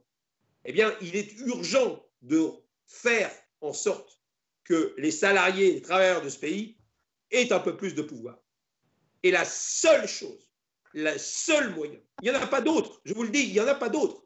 Le seul et unique moyen de redonner du pouvoir aux travailleurs, c'est de leur donner des droits attachés à leur personne et détachés de leur emploi. Car si vous donnez des droits à l'emploi, ça veut dire que vous donnez des droits à l'employeur, car c'est l'employeur qui génère l'emploi et qui a la maîtrise de l'emploi. Donc, redonnons des droits aux salariés et aux travailleurs. Oui, très bien. Si je peux rajouter un truc d'ailleurs sur les robots, il y a une idée que je trouve intéressante que Frio aussi développe, c'est que si certains boulots pénibles notamment peuvent être faits par des machines, enfin un certain nombre de choses peuvent être faites par des machines ou des algorithmes, éventuellement ça dépend des types de boulots, ça laisse aussi plus de temps pour des boulots humains, et c'est-à-dire du temps par exemple pour la santé. C'est-à-dire des gens qui travaillent, voilà, avec, mais pas que de la santé directement, mais les gens qui s'occupent des personnes âgées, etc. Et ça permet aussi d'aller plutôt dans ces boulots-là que dans des choses qui plaisent au final à la personne et qui brisent les gens, etc. Ouais, je suis assez d'accord là-dessus. Mais quelqu'un, vous avez remarqué sur le chat quelque chose qui est, je pense, juste et qu'il faut dire, c'est que ça dépend de qui possède le robot, en fait. Parce que si c'est Elon Musk qui possède le robot, il va juste foutre les gens dehors. Et lui, il en a rien à foutre que le régime de chômage prenne le relais ou pas. Alors qu'effectivement, si les robots, ou on dit les robots, mais n'importe quel type de mécanisation est une propriété sociale, par exemple, là, par contre, ça permet effectivement beaucoup de choses. Bah, disons que non, je veux dire, à partir du moment où il y a un droit inconditionnel d'assurance chômage, je dis peu importe qui possède les robots. On s'en fout. Oui, voilà, ou qu'il y ait quelque chose comme ça, mais pas juste le... C'est pas comme ça qu'il faut voir les choses. C'est-à-dire que le robot, effectivement, peut être un problème, parce qu'actuellement, même si ce robot-là va remplacer des gens qui vont se crever dans l'emploi et qui vont statistiquement mourir plus tôt que les autres parce qu'ils vont avoir une santé défoncée, etc., bien. Si ce robot-là remplace des gens et qu'il y a toujours des gens à se plaindre, dire, vous vous rendez compte, ces robots-là, ça a mis 30 personnes au chômage. Hein. C'est bien parce que l'emploi est une perspective qui est indépassable. Vous comprenez ? S'il n'y a plus de perspective indépassable avec l'emploi et qu'on met les droits attachés à la personne, tant mieux le robot. Je veux dire, personne viendrait à l'idée de se dire, ah bah c'est quand même dégueulasse, un robot qui passe dans les coins pour désamianter. Ben non, objectivement, il vaut mieux que ce soit une machine qui désamiante plutôt qu'un homme qui, même masqué, prenne des risques pour enlever l'amiante. Hein. Tout ce qui peut être fait au robot et au machin dans les termes de désamiantage, je ne sais pas quoi, ou dans les termes de déminage, heureusement qu'il y a un robot qui va exploser les bombes ou les mines. Avant, c'était les humains qui s'y approchaient. Maintenant, ils ont une télécommande, le truc arrive. Bah, je veux dire, moi, je préfère ce monde-là quand même. Un monde où le petite machine arrive et fait exploser la bombe sans faire prendre de risque à la personne. Et on pourrait multiplier ces choses-là, encore une fois, de la grue au camion, à ce que vous voulez. Le jour où ils ont inventé à l'arrière du camion le haillon qui permet de monter les charges, quand même, ça a évité aux déménageurs et à tous ceux qui chargent des camions de les porter à la hauteur du camion. C'est quand même mieux. Une chose un petit assenteur qui monte les charges à la hauteur du camion, voilà, c'est une sorte de robot, c'est une sorte de mécanisation. C'est quand même, voilà. Et certains ont dit à l'époque, ah ben oui, mais à cause de ça, on a mis au chômage des déménageurs parce qu'il y a besoin de moins de gens pour déménager parce que ça va plus vite. Vous voyez ce que je veux dire? Encore une fois, c'est parce qu'on est scotché à l'emploi et qu'effectivement, tout ça, ça fait des chômeurs. Et comme le chômage, c'est un problème, eh bien, effectivement, on préfère, encore une fois, dans des territoires zéro chômeur, occuper des gens à ne pas savoir quoi faire et ils ne savent même pas ce qu'ils font, mais on les occupe pour les occuper ou ils les occupent dans les emplois inutiles parce que le chômage est un problème et parce qu'on est dans une politique d'emploi à tout prix. Et puis, je continue dans ce sens-là. On ne parle pas d'écologie, mais quand même, on est sur une planète qui meurt et la décroissance, c'est quand même quelque chose qui doit parler à tout le monde. Eh bien, si avec cette politique de droit attaché à la personne déconnectée de l'emploi, on pouvait commencer par supprimer tous les emplois inutiles, eh bien, ce serait quand même formidable. Moi, franchement, c'est dommage pour eux, mais franchement, s'il y avait des droits attachés à la personne, moi, je veux dire, le problème de Renault qui produit moins de bagnoles, mais on ne peut que se réjouir qu'il y ait moins de bagnoles de produites, ou du moins qu'elles soient produites différemment et mieux, dans des meilleures conditions, etc. On ne peut que se réjouir. On peut que se réjouir. J'entendais l'autre fois Ruffin qui disait un truc très juste. Il disait en même temps, il disait au gars de chez Goodyear, vous voyez, là où Friot, il n'a pas tort, c'est de salaire garanti. Vous voyez, dans votre cas, évidemment que c'était le premier Ruffin à être là, présent pour les Goodyear et tout ça, etc. Mais il disait en même temps, le job de faire des pneus, etc., les pneus, c'est pas un truc génial. Vous voyez, c'est une industrie qui pollue énormément, etc., etc. Bon, alors, dans cette transition écologique qu'il va falloir faire et très urgemment, il va y avoir des mutations. Il va y avoir des gens qui vont quitter les pneus pour peut-être faire des boulots qui vont être dans la reconversion. Entre-temps, il va falloir de la formation. Entre-temps, ces gens-là, peut-être qu'il y en a qui ne vont pas passer de l'un à l'autre. Donc, c'est pour ça que ces gens-là, et tous ceux dont on parle, il leur faut une assurance chômage correcte et inconditionnelle. Vous voyez ce que je veux dire? On ne peut pas uniquement déplorer la perte de l'emploi. Moi, un emploi qui pollue, eh ben, je suis désolé, c'est horrible. Mais actuellement, effectivement, c'est horrible pour l'humain qui perd son emploi parce que je sais que l'assurance chômage, pour lui, ça va être l'horreur. Mais s'il y avait une assurance chômage correcte, je pourrais me réjouir qu'il perde un emploi qui pollue. Et on ne pourrait que s'en réjouir. Vous voyez ce que je veux dire? Et comme on est accroché à ce putain d'emploi, eh bien non, il faut pleurer même quand des usines polluantes ferment. Parce qu'effectivement, c'est des centaines de gens qui vont se retrouver à plus pouvoir payer leur loyer, plus pouvoir bouffer, plus pouvoir donner à bouffer à leurs enfants, etc., etc. Et ça, je le comprends. Regardez l'histoire de Fessenheim. C'est tout à fait normal qu'on ferme une centrale nucléaire qui devient dangereuse. Mais si vous interrogez les employés de Fessenheim, et c'est pour ça qu'il faut s'interroger pour les grands trucs de démocratie à l'intérieur de l'entreprise. Moi, je veux bien les démocraties à l'intérieur de l'entreprise. Je n'ai rien contre. Mais le problème, c'est que vous interrogez tous les employés de Fessenheim, ils sont tous pour le nucléaire. Et c'est logique. Ils ne sont pas tous pour le nucléaire parce qu'ils adorent le nucléaire, ils sont tous pour le nucléaire parce que c'est ce qui les fait bouffer. Et que sans ça, ils se retrouvent au chômage. Et que le chômage, c'est l'horreur. Eh bien, on devrait pouvoir se réjouir de la fermeture d'une usine qui est dangereuse, qui pourrait être dangereuse pour des millions et des millions de gens si la centrale nucléaire pète, c'est Tchernobyl. Okay, on devrait se réjouir et ne pas avoir à pleurer parce que ces gens-là, effectivement, c'est un problème social pour eux. Il ne devrait pas y avoir de problèmes sociaux liés à la fermeture de boîtes, surtout quand elles sont polluantes ou inutiles. Encore une fois, il ne s'agit pas de dire tout le monde intermittent. Il ne s'agit pas de dire tout le monde chômeur. Ceux qui décident d'avoir des emplois permanents, d'être en CDI, très bien, il n'y a aucun problème. C'est uniquement une question de choix. Hein. Les intermittents de la restauration en ce moment qui sont dans la merde, de l'hôtellerie dont j'ai parlé au départ, eux, ils ont fait le choix. Leur choix de vie, c'est de se balader de ville en ville, d'aller d'événement en événement.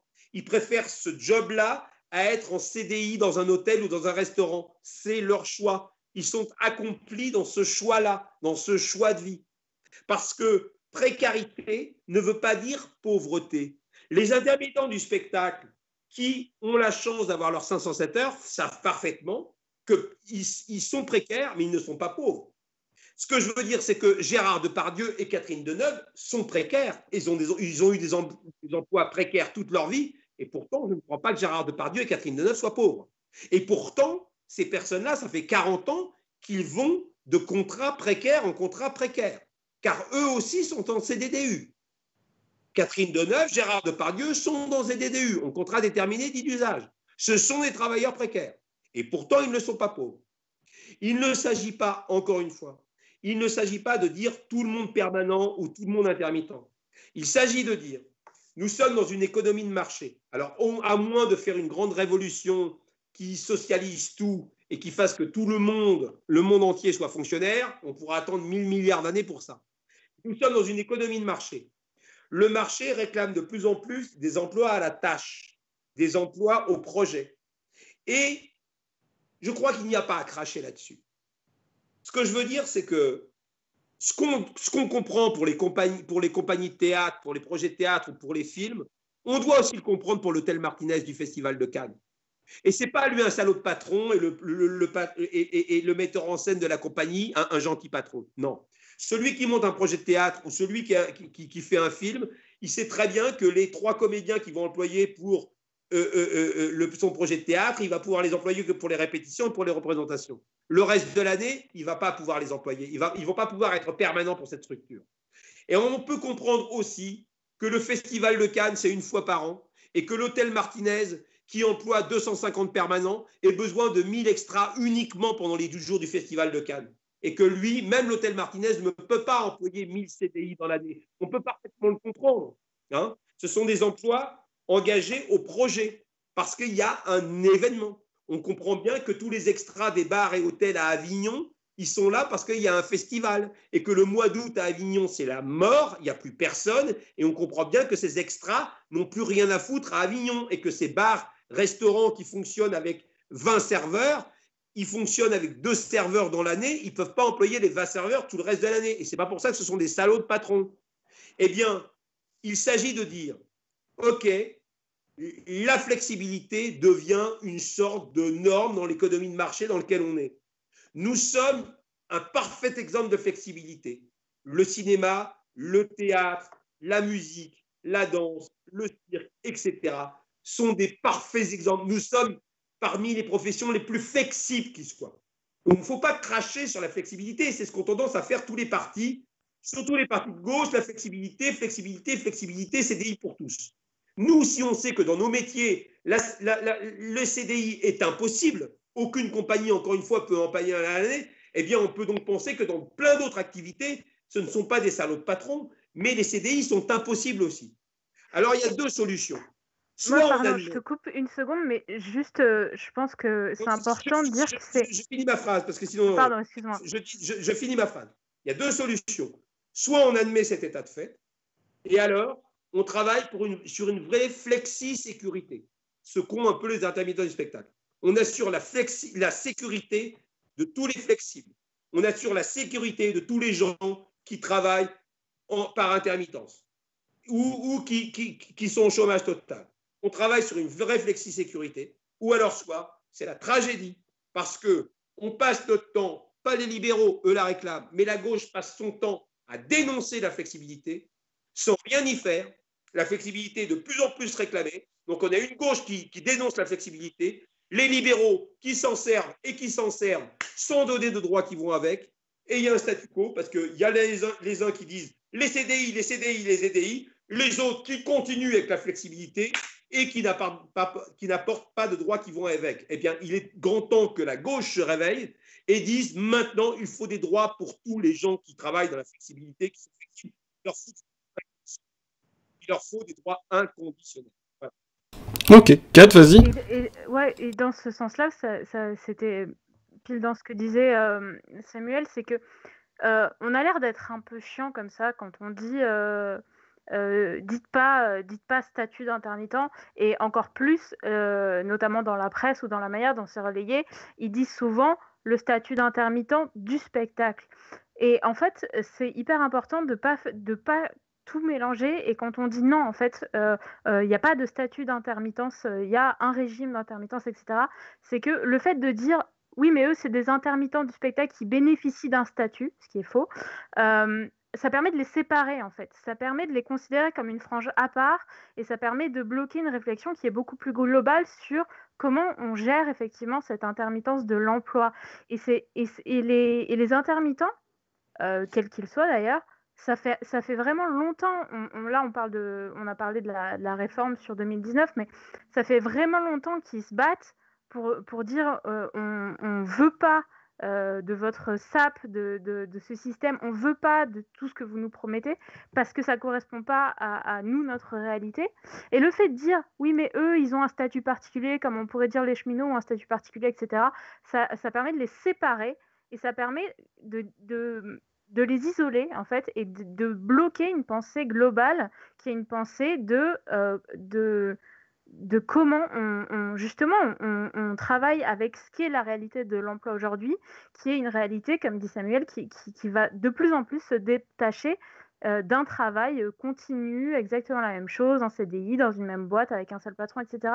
Et voilà, c'était juste un petit point que je voulais dire, c'est que c'est dans ce sens-là, encore plus, le fait de dire oui, mais les intermittents, c'est pas pareil, les intermittents du spectacle, c'est pas pareil, c'est un énorme non-sens, et c'est un non-sens qui est dangereux et qui empêche d'avoir une réflexion beaucoup plus globale, en fait, comme celle que peut porter Samuel. Je ne peux que souscrire. Ah, très bien.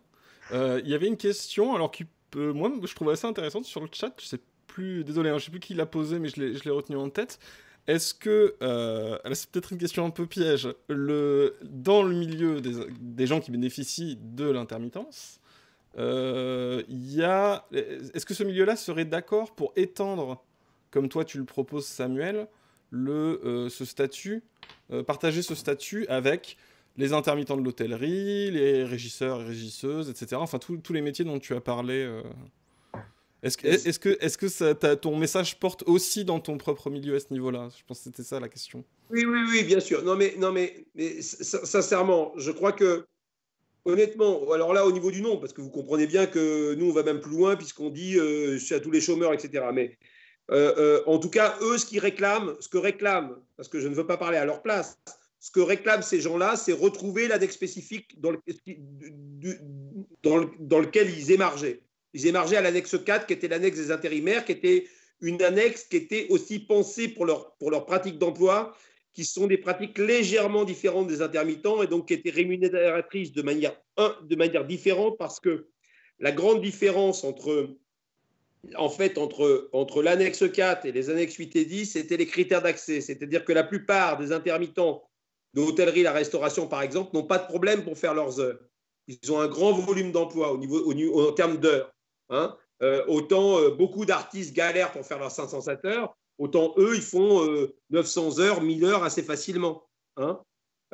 Et donc, ils avaient une annexe avec des critères d'accès, donc pour y accéder, etc., qui étaient plus difficiles, des critères d'accès plus durcis, plus grands. Donc, il fallait qu'ils fassent plus d'heures pour accéder à l'annexe, mais c'était mieux rémunérateur. Donc, ils voudraient tous récupérer l'annexe 4, qui a été détruite, encore une fois. Ils ont tous basculé au régime général. Mais oui, de toute façon, nous parlons des intermittents de l'emploi. Il faudrait absolument ouvrir le régime des intermittents du spectacle, en tout cas, à toute la discontinuité qui se rapprocherait de la discontinuité des intermittents du spectacle. Et je dirais qu'au niveau de la population des intermittents du spectacle, c'est une idée, je crois, qui est maintenant largement majoritaire, réellement largement majoritaire. En 2003, elle était minoritaire. Hein. En 2003, ce n'est pas pour accuser, on avait notamment tous les syndicats contre nous. Hein. Mais vraiment, la CGT Spectacle était contre cette idée, FO Spectacle était contre cette idée. C'est-à-dire, c'était vraiment, pour eux, des droits qui étaient attachés à des métiers, à des particularités de métiers, et donc pour eux, vraiment attachés à la culture, etc., etc. Et maintenant, ils ne sont plus là-dessus. Et ils ont aussi énormément évolué, mais comme beaucoup, d'ailleurs, d'intermittents du spectacle non syndiqués, hein, et ils pensent, évidemment, ils défendent aussi des droits qui seraient des droits attachés à la personne, ou ils défendent aussi, en tout cas, des droits élargis à tous les chômeurs et à tous les précaires. Et en tout cas, ils défendent l'idée que les intermittents de l'emploi retrouvent une annexe ou émargent aux annexes 8 et 10 si jamais l'annexe n'était pas retrouvée, etc., etc. Donc, c'est une idée qui est vraiment maintenant majoritaire. Je parle majoritaire dans les gens qui sont en lutte, etc. Après, je ne peux pas parler pour ceux qui n'entendent jamais parler d'assurance chômage, qui ne s'en occupent absolument pas. Il y en a quelques-uns comme ça. Je ne peux pas parler pour eux. Mais en tout cas, dans les gens que je côtoie, de près ou de loin, qui ne sont même pas des gens spécialement qui s'intéressent spécialement à cette question, qui s'y intéressent à chaque fois qu'il y a une crise pour savoir comment ils vont être touchés au porte-monnaie.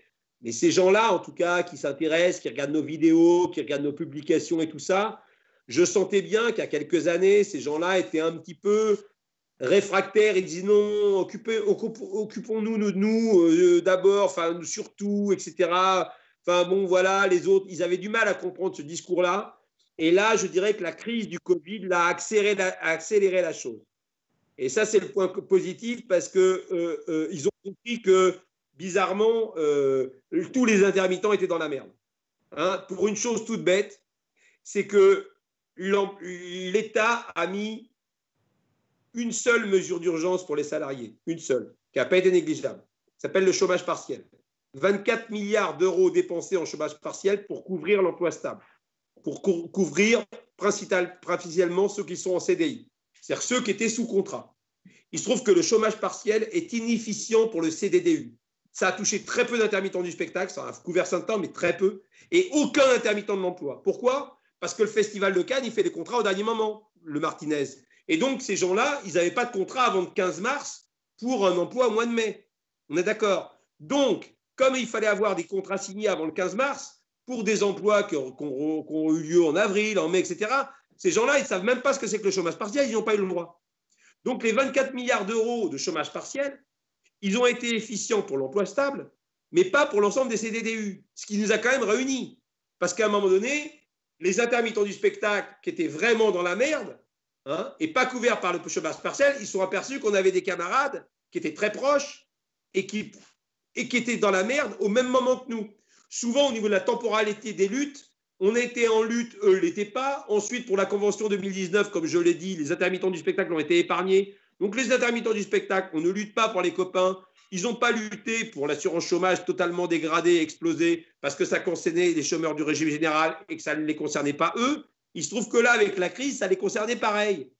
Et la lutte était absolument commune, à savoir, dans les deux cas, impossibilité de travailler et impossibilité pour beaucoup, même là, de reprendre le travail. Donc, ça fait quand même beaucoup de points communs. On travaille en discontinuité, on a impossibilité de reprendre le travail et on ne touche pas de chômage partiel. Alors là, évidemment, le verre est dans le fruit parce que Macron a accordé l'année blanche, où encore une fois, on ne sait pas du tout à quelle sauce on va être mangé, cette prolongation jusqu'au 31 août 2021 qui n'est absolument pas claire, on ne sait pas trop ce que ça va donner. Mais en tout cas, il y a une espèce d'espoir chez les intermittents qu'il n'y a même pas chez les intermittents du spectacle, qu'il n'y a même pas chez les intermittents de l'emploi. Donc là, effectivement, ce qu'on peut craindre, et là où je te rejoins dans ta question, c'est que cette solidarité-là, elle soit une solidarité de façade, mais pas de fond. À savoir, ce qu'on peut craindre, c'est que les intermittents du spectacle prolongés jusqu'en août 21 rentrent chez eux, ils disent nous, on a obtenu ce qu'on veut, et les intermittents de l'emploi, ils peuvent rester à crever la gueule ouverte et on ne va pas continuer à se battre pour eux. Vous voyez ce que je veux dire? Là, pour le moment, on a réussi à monter un front commun qui n'est pas fictif, un vrai front commun. Moi j'y crois pas à cette séparation. LPPM, hashtag luttons pour ne pas mourir. Hashtag LPPM, c'est un hashtag qui a réuni tous les gens en CDDU. Hashtag LPPM, luttons pour ne pas mourir. Tous les gens en CDDU. Bon, c'est ce que la crise a permis, et la crise a aussi permis que ces gens se fédèrent. Pour la première fois, ils se sont réunis. Les intermittents de la restauration, les intermittents de l'hôtellerie ont créé des organisations parallèles en dehors des syndicats. Et pour la première fois, ils se sont fédérés. Ça, c'est super. Parce que du coup, ils ont des revendications communes. Un peu comme nous, la coordination. Et ça, c'est super. Tu voulais dire ça, c'est vachement. Kat, tu voulais dire un truc là-dessus, sur ce sujet-là? Ouais, moi je pense que, moi je crois vraiment que on va pas retrouver ce clivage qu'on a pu connaître, parce que j'en parlais un peu tout à l'heure, mais le fait de séparer artificiellement les intermittents du spectacle des intermittents de l'emploi a fait que pendant longtemps, depuis les années 2000, mais même avant, il y a eu de très gros mouvements des intermittents du spectacle qui se sont sentis complètement isolés et pas du tout soutenus par plein d'autres intermittents de l'emploi, et donc qui a un peu engendré ce truc-là de chacun lutte un peu pour sa paroisse et les autres démerdez-vous.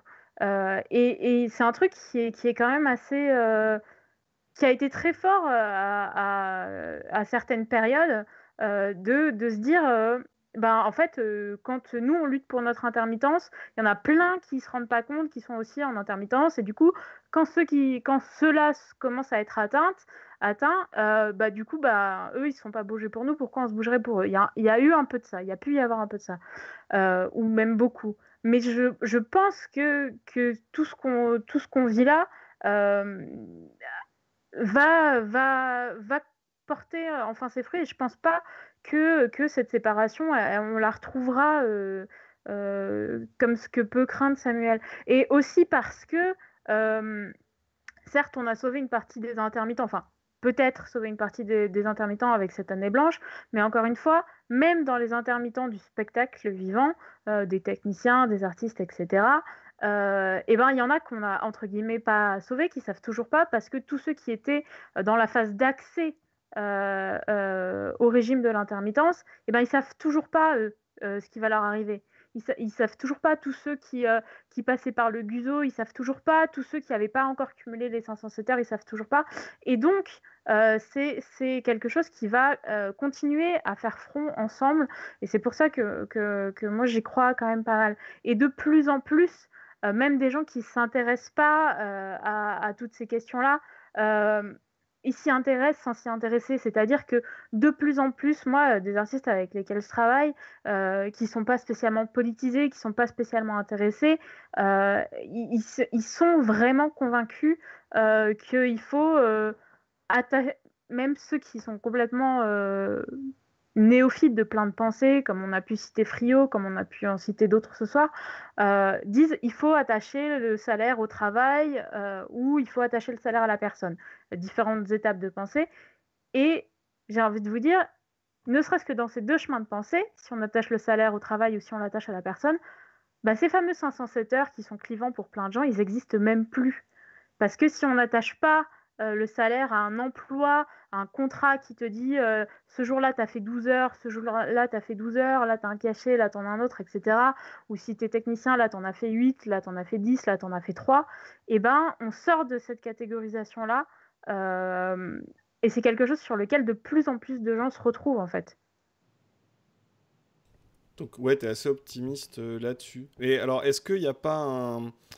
Est-ce que vous n'avez pas un peu peur que, que malgré tout, ça suive le mouvement global et que ça, plutôt que d'extension, on aille plutôt sur une réduction? Ou je sais pas, est-ce qu'il y a des... j'en sais rien, est-ce qu'il y a des comédiens qui on commence à demander d'être en auto-entreprise ou des choses comme ça? Est-ce qu'il n'y a pas ce mouvement-là qui se passe aussi partout et qui est en réalité le mouvement inverse?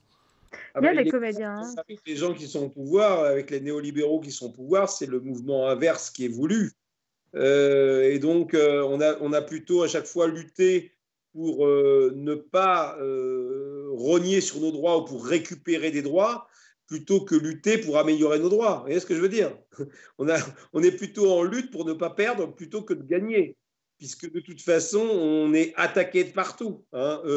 On disait toujours, ce qui était extraordinaire, c'est qu'au moment de la loi El Khomri, il y avait la première grande réforme d'assurance chômage qui attaquait aussi les intermittents du spectacle, à la suite de quoi on a occupé l'Odéon, notamment des gens que je salue, Claire Marx, Maxime Coudour et ça, qui ont occupé l'Odéon. Et donc, il y avait en même temps, c'était double peine, parce qu'il y avait en même temps la loi travail qui favorisait les licenciements, hein, et en même temps, la réforme d'assurance chômage qui attaquait fortement les droits des gens, des chômeurs. Vous voyez ce que je veux dire? Les deux trucs. C'est-à-dire qu'on réclamait plus de flexibilité d'un côté avec la loi travail, en disant non, non, c'est trop compliqué, hein, le code du travail est trop compliqué pour licencier, donc on va libéraliser tout ça et on va favoriser favoriser les licenciements en assouplissant le code du travail. Et en même temps, il faisait la pire des tragédies, à savoir on facilite les licenciements et de l'autre côté, on détruit les droits des chômeurs. Vous imaginez la double peine. La double peine. Et on est plutôt là-dedans, à savoir renforcer pour l'employeur toutes les possibilités de flexibilité et péter le filet de sécurité qui reste. Et, encore une fois, attention à ces partis politiques ou à ces syndicats, et je dis bien qu'ils ne sont pas tous comme ça, mais hélas, ils ne sont pas. À chaque fois, il y a toujours une majorité pour défendre le CDI, l'emploi, etc., qui, en défendant ce qui peut paraître super d'extérieur, en défendant l'emploi, en défendant le CDI, etc., pour le moment ne font rien. Ne font rien parce que ce sont des mots. Ils défendent les CDI, pendant qu'ils défendent les CDI, on en a de moins en moins. Et au lieu de dire, OK, on va défendre les CDI, mais en attendant, là, on va colmater les brèches et on va défendre des droits qui sont pour les gens qui ne sont pas dans l'emploi. D'accord? On va colmater les brèches comme ça. Et puis après, moi, peut-être président de la République, je retrouvais des emplois à tout le monde, ce que je vous disais tout à l'heure. Mais d'abord, on colmate les brèches. À force de dire, moi, avec moi, il y aura le plein emploi, à force de dire ça, eh bien, on ne colmate pas les brèches et on laisse les libéraux continuer à flexibiliser sans avoir de filet de sécurité. Donc, moi, je dis filet de sécurité d'abord, et puis après, si leur politique de l'emploi, ça marche, avec des gens qui choisissent leur emploi, ben, tant mieux. Moi, je n'ai rien contre l'emploi, je vous assure. Je n'ai rien contre l'emploi. Quand je suis en emploi, quand je suis sur un plateau de théâtre, je suis très, très heureux. Il n'y a pas de problème. Pour tous les gens qui font des métiers qu'ils choisissent, je comprends parfaitement qu'il y ait des gens à 70 ans qui n'aient pas envie d'arrêter de travailler. Je comprends parfaitement. Je comprends parfaitement. C'est souvent des jobs qui sont plutôt intéressants, qui sont plutôt effectivement passionnants. Je comprends que Bernard Friot, même à la retraite, continue à travailler ses histoires. Je comprends parfaitement qu'un chef d'orchestre puisse vouloir continuer à travailler même après 75 ans. Oui, je veux dire, j'ai pas de morale là-dessus. Voilà, pourquoi pas? Mais encore une fois, je vois mal pourquoi on devrait forcer un gars jusqu'à 62 ans à être maçon ou à détruire des murs ou à être déménageur. Vous voyez, je ne comprends pas bien pourquoi. Je ne comprends pas bien pourquoi est-ce que ce métier pénible devrait lui être réservé jusqu'à la fin de ses jours. Je ne comprends pas bien pourquoi. Et encore une fois, aucun de ces gens-là qui sont prompts à remettre les gens dans l'emploi et dont c'est leur obsession souhaiterait ça pour leurs proches. Hein. Aucun. Hein. Ils raisonnent par le prisme de leur passion pour leur emploi. On peut comprendre que c'est passionnant d'être ministre. On peut comprendre que c'est passionnant d'être député. À un moment donné, on avait fait le comité de suivi de la réforme de l'assurance chômage à l'Assemblée nationale. Donc pendant 1 an et demi, on a fréquenté l'Assemblée nationale, du moins 2-3 fois à raison de 2-3 fois par mois. Donc on est quelques-uns à avoir vu de près le fonctionnement de l'Assemblée, le fonctionnement des députés et des sénateurs. Ce sont des gens, contrairement à ce qu'on dit, qui travaillent énormément, et qui sont plutôt, pour la plupart, absolument passionnés par ce qu'ils font. Et je comprends parfaitement qu'ils soient passionnés dans leur emploi. Et donc, à partir du moment où vous êtes passionné, que vous êtes heureux de faire ce que vous faites, eh bien, peut-être que comme raisonnement, vous avez l'emploi.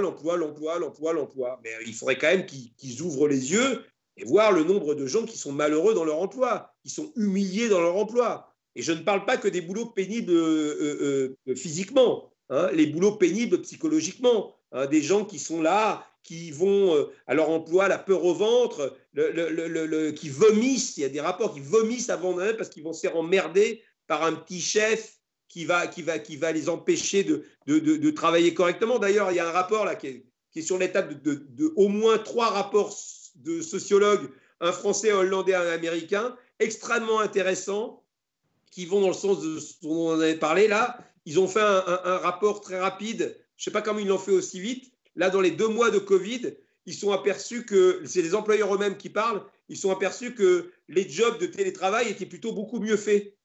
Parce que les gens, quand ils se mettent au boulot, ils se mettent au boulot à l'heure qu'ils veulent, comme ils veulent, dans leur temporalité. Et surtout, quand ils le font, ils ne font pas semblant de le faire. Parce que dans les open space, et moi j'ai connu ça dans un ancien monde, j'étais informaticien, j'ai vu le cas où les gens avaient envie de faire le jeu, puis tout d'un coup, ils voyaient le chef arriver, et puis ils bossaient, ils faisaient semblant de faire un truc, enfin, machin, etc. Je caricature. Mais ce que je veux dire, c'est quand on laisse aux gens dire, allez-y, vas-y, tu commences quand tu veux, tu finis quand tu veux, et puis voilà, il y a répondre à tel courrier, et ben ils sont aperçus là que les gens qui ne sont pas emmerdés par les petits chefs toute la journée, avec des histoires d'horaires imposés, etc., eh bien, ils sont aperçus que la qualité de l'emploi avait énormément augmenté. C'est intéressant quand même. Alors que certainement, et peut-être que chez eux, ils faisaient moins d'heures, en tout cas obligatoires, que dans leur entreprise. Hein. C'est quand même hallucinant dans les témoignages de voir, et moi j'ai aussi connu ça encore une fois dans une autre vie, de voir des gens qui attendent, qui pointent, et donc qui ont fini leur tâche, et qui attendent de partir de leur lieu de travail pour pointer et pour finir, pour respecter le temps horaire pour lequel ils sont payés. Vous voyez ce que je veux dire? C'est vraiment aberrant. Mais on en est là. On va bientôt terminer, il est -5. 4, tu voulais dire un truc tout à l'heure? Possible, mais là je l'ai plus. Si ça... Non. Ou un mot de la fin, vu je vais vous libérer. Bon, justement, Non, on va dépointer. On va dépointer. À Si, ce que 22h je voulais dire, pile. c'était par rapport à ce que disait Samuel, mais j'espère que ce ne sera pas le mot de la fin, parce qu'il y a quand même des choses plus intéressantes à dire. Pour répondre aussi à ta question sur les auto-entreprises, etc., c'est que du côté employeur, moi je le vois notamment du côté des lieux, sur l'intermittence, le gouvernement a aussi volontairement complexifié la manière dont on se représentait ce que c'était d'embaucher un intermittent et de faire que de moins en moins d'employeurs aient envie d'embaucher directement des artistes, des techniciens, etc. en intermittence, et de fait beaucoup commencer à choisir le statut d'auto-entrepreneur. parce que les employeurs voulaient plus les déclarer en cachet, ou parce qu'ils ne pouvaient pas faire passer les heures de formation sur l'intermittence, ou pour plein de raisons. Mais c'était plus pour répondre à ta question tout à l'heure, donc ça vient un peu comme un cheveu sur la soupe maintenant. Si, mais ça m'intéressait justement sur le effectivement, recours à l'auto-entreprise, qui détruit effectivement, aussi le statut. le recours à l'auto-entreprise qui fait que de plus en plus de gens n'essayent même plus de rentrer dans le statut ou en sortent, enfin dans le régime, pas dans le statut, comme tu disais. Pour te redire, c'est que ce régime-là, il a été volontairement rendu d'apparence opaque par plein d'instances pour faire peur, en fait, tout simplement.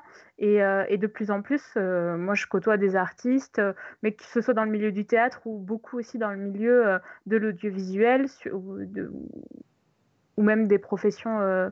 Par exemple, je pense à des monteurs vidéo, etc., que les entreprises ne veulent plus salarier en intermittence en utilisant des conventions collectives de l'audiovisuel qui leur permettraient de bénéficier du régime d'intermittence.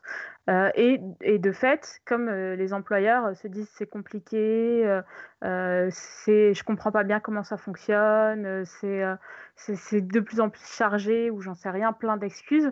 Il y a énormément d'intermittents qui se sont dit bah tant pis, je monte mon auto-entreprise, je fais des factures sur des gens qui faisaient du théâtre, je pourrais faire passer aussi mes cours parce que de toute façon j'ai droit qu'à 50 heures sur mes 507 heures de statut. Et ça fait partie de cette espèce de libéralisation du système qui est constante. Ouais, si c'était ça ta question, c'est complètement ce qui se passe.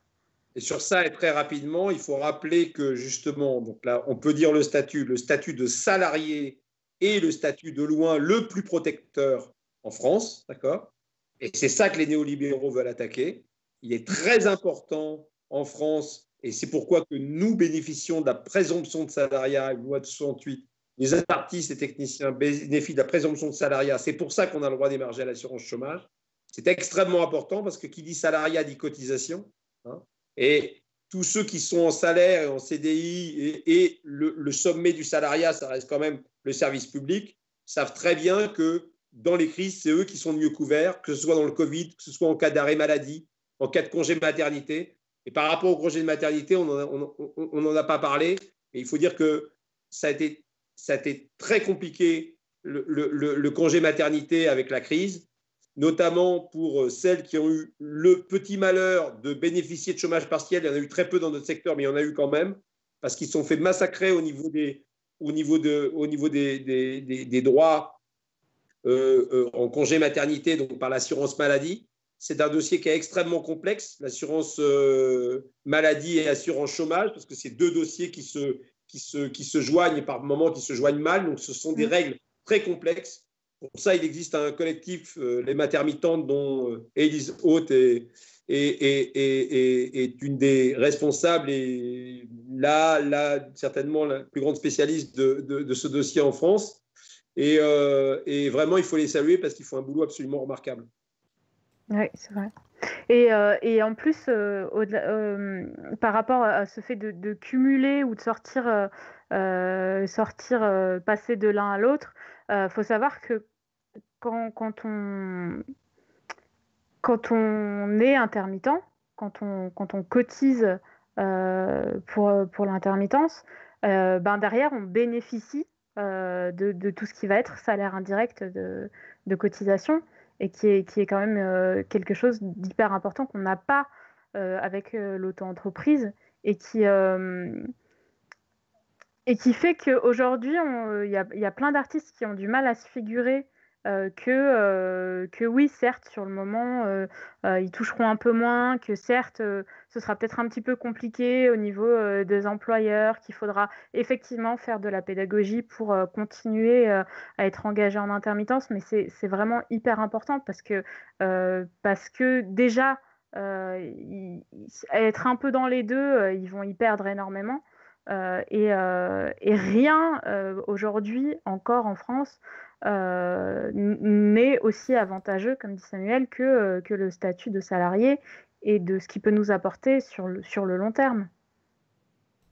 Bah, très bien, je vous remercie tous les deux, il est 22h01, on est excellent sur le timing. Merci beaucoup Samuel nous avoir accordé 2 heures, c'est des heures de ton temps. Non rémunéré, je le rappelle, tu l'as bien dit. Exactement. Mais c'était du travail quand même, ce n'était pas un emploi, mais c'était du travail quand même. Et c'était du travail. Donc les gens peuvent te suivre, j'imagine, un petit peu sur déjà Twitter, etc., mais dans les collectifs aussi auxquels tu participes, notamment la coordination des intermittents et précaires. Et puis sur le mur Facebook, en tapant mon nom, c'est toujours des trucs publics. voilà, par exemple, très bien. Ouais. Très bien. Par exemple. Eh ben merci beaucoup, merci énormément. Et à une prochaine Salut. fois, j'espère. Ouais, merci à toi, merci à vous. Très très bonne soirée, nous on va aller passer l'antenne à quelqu'un d'autre. Et très bonne soirée et bon courage dans vos combats à venir.